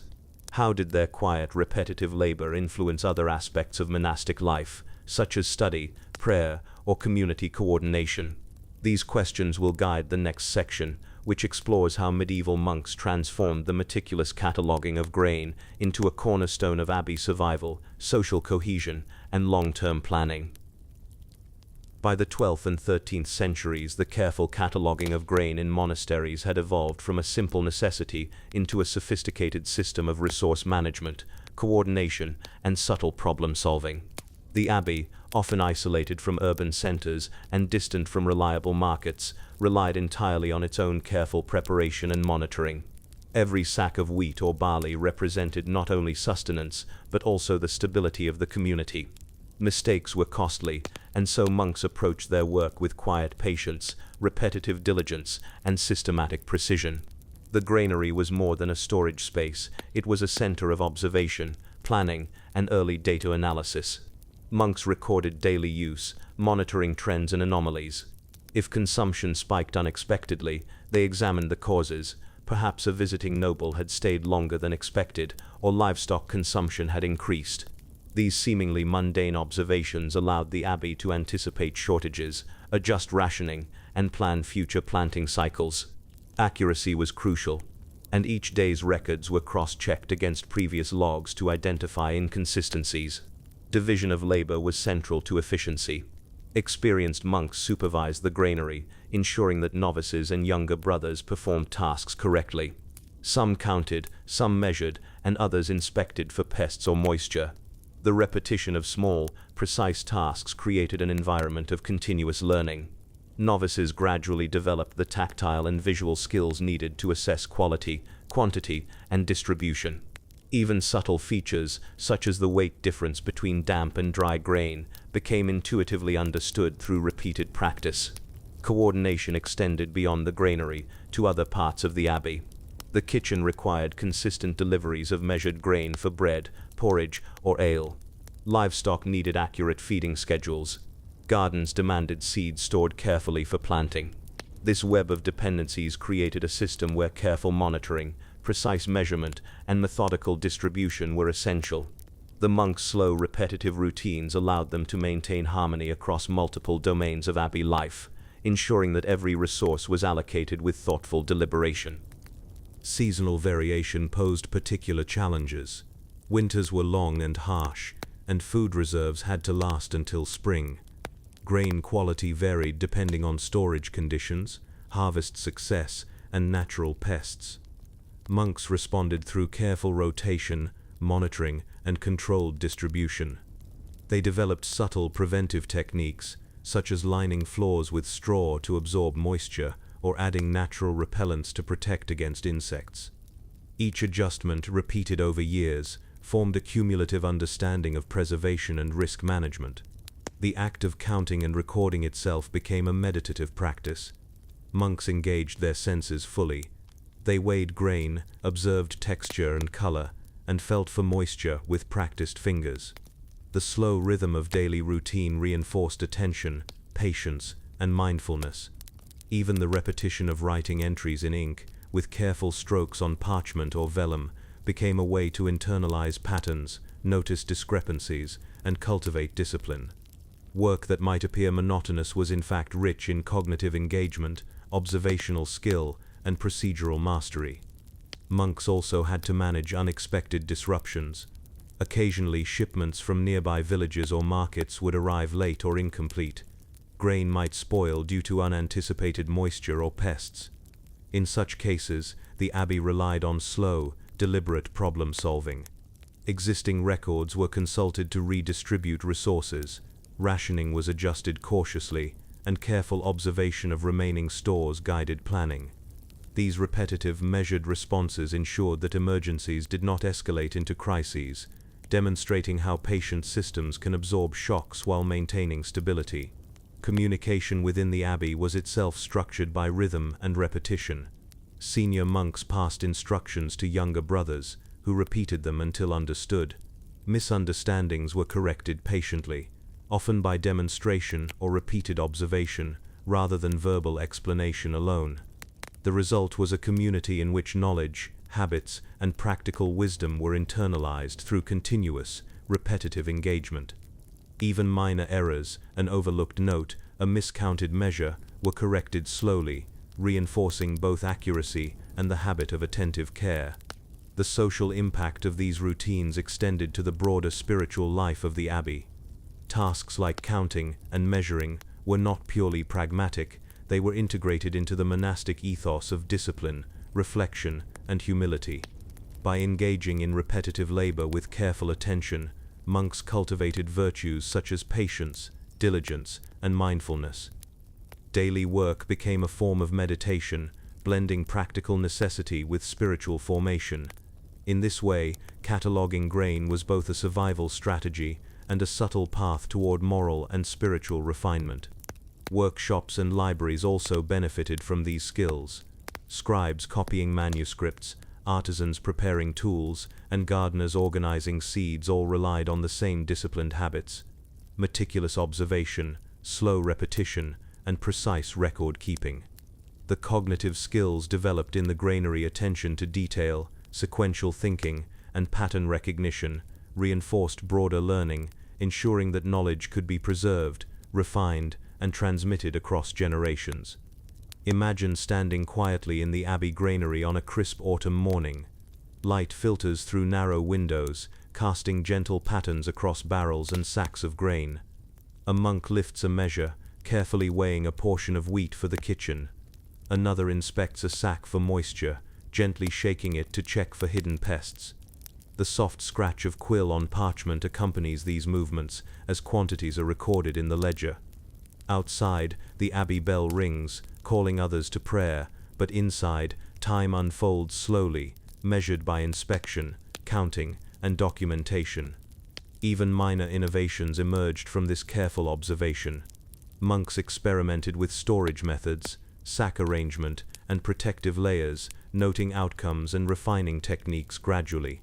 Small improvements, like shifting sacks to reduce dampness or lining floors with straw, accumulated over years into effective, replicable practices. Incremental adjustments allowed the abbey to maintain consistent food supplies despite environmental unpredictability and seasonal challenges. Yet questions persist. How did abbeys maintain continuity of knowledge across generations? How did monks ensure accuracy under pressure or during unexpected shortages? Could the repetitive routines of cataloging grain influence other forms of monastic decision-making, from prayer schedules to land management? The next section will explore how these practices reached their full maturity, demonstrating the delicate balance between survival, spiritual discipline, and communal organization in medieval abbeys, and how the slow rhythm of cataloging shaped both individual monks and the broader monastic community. By the 13th century, the meticulous routines of cataloging grain in medieval abbeys had reached a level of refinement that intertwined survival, social cohesion, and spiritual discipline. What began as simple record-keeping evolved into a deliberate, structured practice that shaped the rhythm of monastic life, created continuity across generations, and fostered subtle innovations in resource management. The abbey granary became a quiet center of both practical and intellectual mastery. Monks who had spent years observing, counting, and recording developed an almost instinctive understanding of grain behavior, storage patterns, and seasonal variations. They could judge quality by sight, smell, or touch, anticipate spoilage, and predict consumption patterns for weeks or months ahead. This mastery was not innate. It was earned through countless repetitions of small, deliberate actions, inspecting a sack, weighing a portion, recording a measure, and the patient reflection that accompanied each task. The cumulative effect of these practices extended beyond the granary. Patterns recognized in grain rotation informed garden planting schedules, the distribution of feed for livestock, and the planning of ale or bread production. Slow, repetitive observation became a tool of foresight, allowing abbeys to withstand harsh winters, poor harvests, or unexpected visits from travelers. The monks' meticulous routines ensured that even during scarcity, life in the abbey remained orderly, predictable, and sustainable. The role of apprentices and younger monks was central to continuity. Novices began by observing, repeating, and gradually taking responsibility for small tasks. They learned not only techniques for measuring and storing grain, but also the subtle rhythm of the abbey itself, when to move silently, how to pace work alongside prayer schedules, and how to integrate practical duties into a broader spiritual life. Repetition served as a form of quiet instruction, ensuring that knowledge was transmitted effectively without the need for formal schooling. Even minor innovations emerged through careful attention. A monk might notice that certain sacks positioned near a window experienced slightly more moisture, or that rotating barrels in a specific order preserved freshness longer. These small insights were tested, recorded, and shared slowly, eventually becoming part of standard practice. Incremental improvement through observation and repetition became a hallmark of abbey life, reinforcing the importance of patience, careful study, and methodical labor. The abbey's daily rhythm reflected a balance between contemplative life and practical necessity. Bells marked times for prayer, but within those intervals, work proceeded deliberately, measuring grain, rotating sacks, adjusting storage, and recording observations. The slow, meditative pace of these tasks nurtured mindfulness and discipline. Even the repetition of counting and writing became a subtle form of spiritual training, cultivating focus, humility, and attention to detail. Coordination was essential.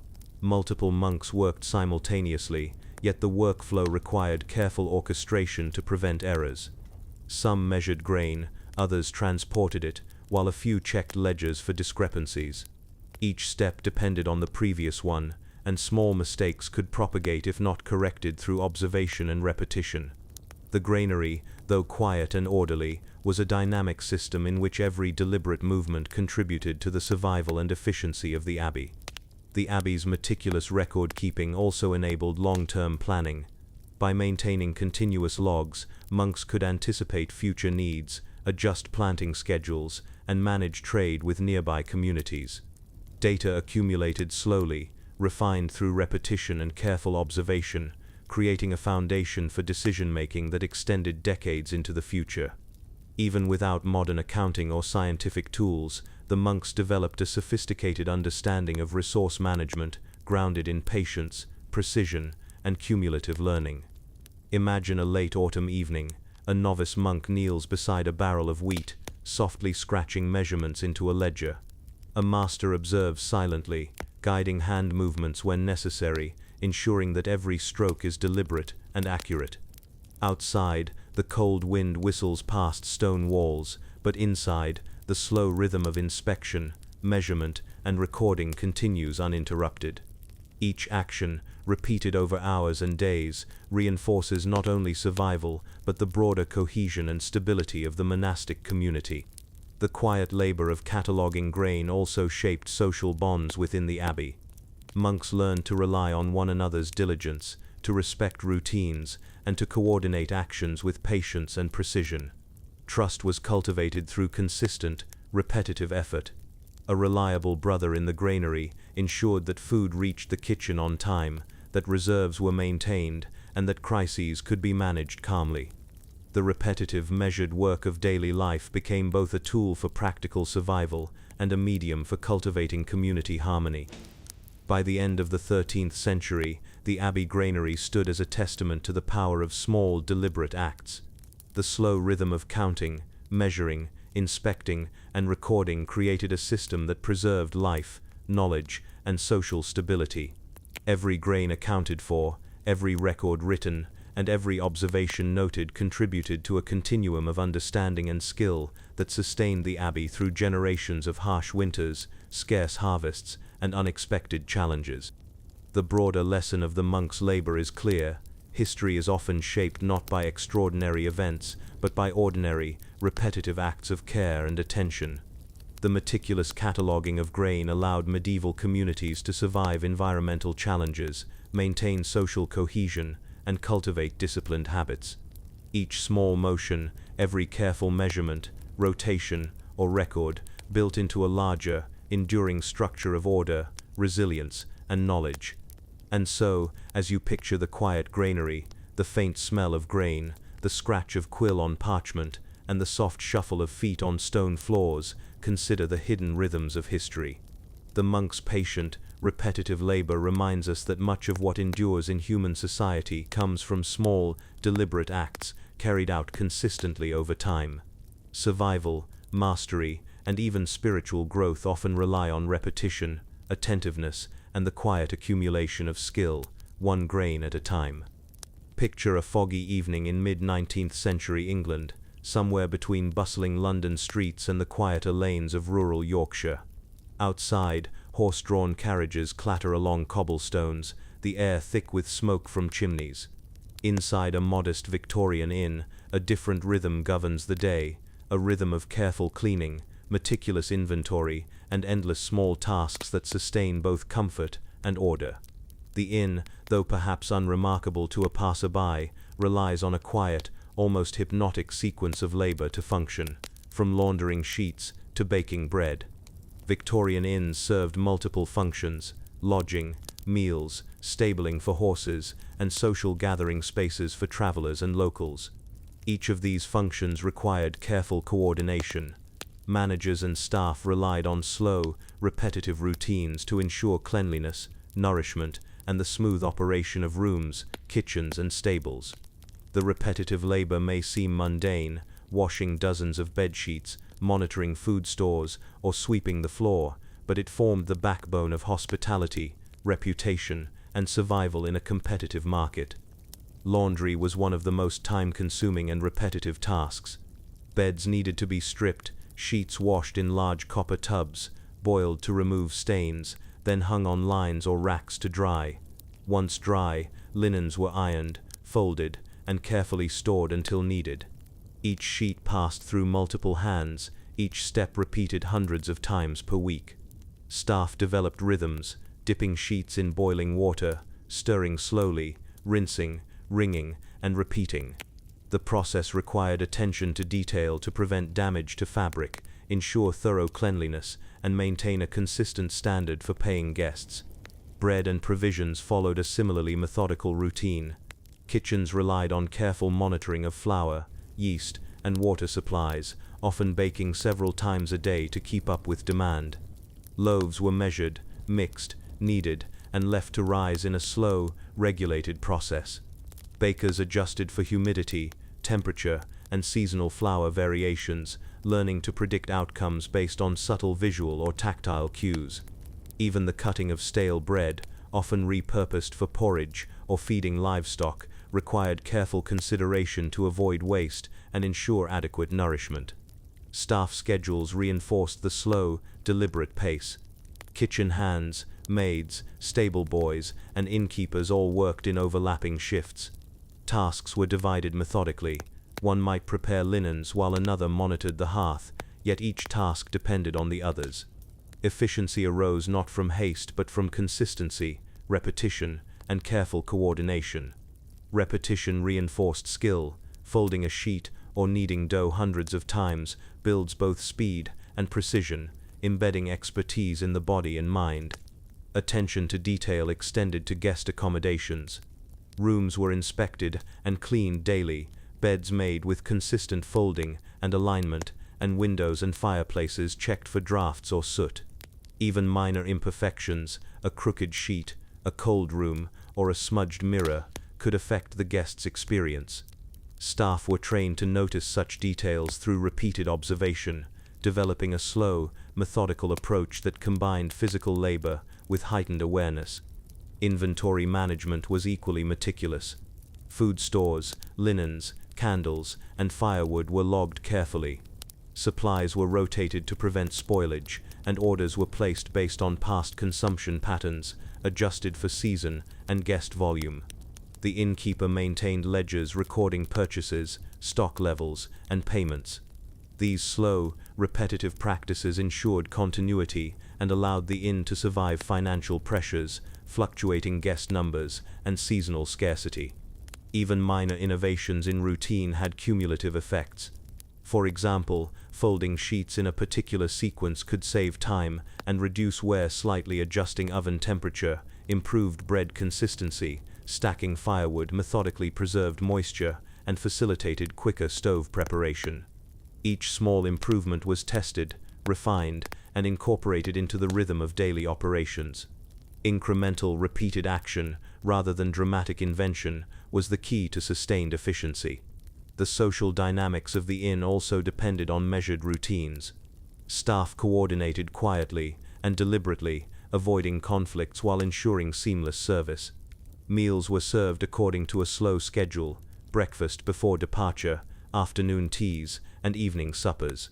Guests learned to expect punctuality and consistency, and the inn's reputation relied on the careful orchestration of repeated, minor actions performed with reliability and discretion. Imagine a foggy afternoon in the inn's kitchen. A maid dips a sheet in a steaming copper tub, wringing it out slowly, the damp cloth dripping rhythmically into the basin. In the corner, a baker kneads dough, pressing and folding with measured repetitions.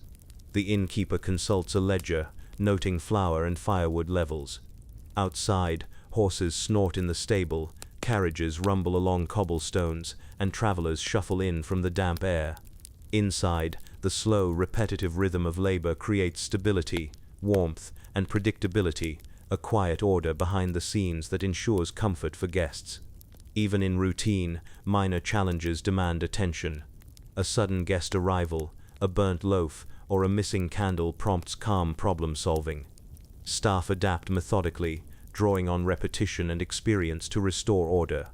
Over time, these adaptations are incorporated into practice. Contingency routines become embedded, ensuring that the inn can function smoothly even under unexpected circumstances.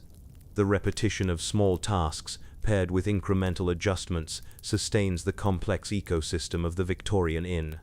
Yet questions remain. How did innkeepers balance efficiency with the human element of hospitality? What subtle tricks emerged to save time or preserve supplies across long seasons? How did apprentices internalize these repetitive, detailed skills without formal instruction? These questions will be explored in the next section, where we follow a full day in the life of a Victorian inn, tracing how slow, repetitive labor, careful observation, and incremental innovation combine to create reliable comfort for every guest. The day at a Victorian inn begins in the pre-dawn hours, long before the first travelers stir from the frost-laden streets outside. By candlelight or the faint glow of a small hearth, the inn's staff begins its measured, repetitive work. Each task, seemingly mundane, is part of a carefully orchestrated system that sustains comfort, nourishment, and efficiency. While visitors may focus on meals, beds, or the warmth of a fire, the true machinery of hospitality is a slow, disciplined rhythm of labor executed in small, deliberate motions. Laundry remains one of the most time-consuming endeavors. Sheets from the previous night must be stripped, washed, boiled, and dried. Copper tubs, filled with steaming water, emit a gentle hiss as maids stir the laundry carefully, ensuring that every fold, crease, and stain is attended to. Drying racks are arranged to maximize airflow, while folding techniques, repeated hundreds of times, ensure that linen remains neat and uniform. Every sheet folded and replaced is a testament to consistency, patience, and attention to detail. Even minor mistakes such as a damp fold left unnoticed could affect guest comfort, reinforcing the importance of repetition and careful inspection. Meanwhile, in the kitchen, bakers prepare bread for the day. The process is slow and deliberate, measuring flour precisely, adding yeast and water in calculated proportions, kneading dough to the right consistency, and letting it rise in predictable intervals. Temperature, humidity, and timing are monitored carefully. Even a small deviation could result in a dense loaf or wasted ingredients. Stale bread from previous days is repurposed for porridge, animal feed, or breadcrumbs, demonstrating the inn's reliance on methodical resource management. Each batch, each loaf, is a small act of skill, honed by repetition and observation. Rooms are another domain of meticulous care. Maids arrive with baskets of fresh linens, smoothing beds, adjusting mattresses, and ensuring that every chamber meets exacting standards. Attention to detail is paramount. Crooked sheets, smudged mirrors, or unevenly placed candles could create dissatisfaction. This precision is achieved through repetition and training, as novice staff watch and imitate seasoned workers, gradually internalizing the sequence and rhythm of room preparation. Over time, these repetitive motions build both speed and subtle expertise. Inventory management runs quietly in the background. Ledgers record flour, sugar, meat, candles, firewood, and other essentials. Supplies are rotated to prevent spoilage, and replenishments are timed carefully to align with both seasonal availability and projected guest needs. Even minor fluctuations in consumption, extra bread requested at breakfast, increased firewood usage during cold spells, are noted, recorded, and addressed systematically. The slow accumulation of these small adjustments ensures that the inn can operate reliably, even under fluctuating demand. Coordination among staff is subtle but essential. Each worker relies on the other's rhythm. Laundry folded at the right time ensures beds are made promptly. Bread baked on schedule feeds both guests and kitchen operations, and inventory notes allow innkeepers to anticipate shortages before they become crises. Repetition reinforces predictability. Every motion, every check, every recording contributes to a web of interdependent processes that sustains the inn's function. Maintenance tasks, too, require careful attention. Fireplaces are swept, windows polished, and floors scrubbed methodically. Stables are tended to with similar care. Horses are fed, water is refreshed, and stalls are cleaned in repeated sequences to maintain hygiene and prevent disease. These repetitive chores, performed day after day, create both a physical and mental rhythm that organizes the inn's daily life. Each small, deliberate act accumulates into a stable, functioning system. Imagine a mid-morning scene. A maid smooths a newly washed sheet onto a bed, careful to align corners and tuck edges. In the kitchen, a baker slides a golden loaf from the oven, rotating it with practiced precision. In the stable, a boy brushes a horse, listening to the steady clop of hooves as another prepares feed.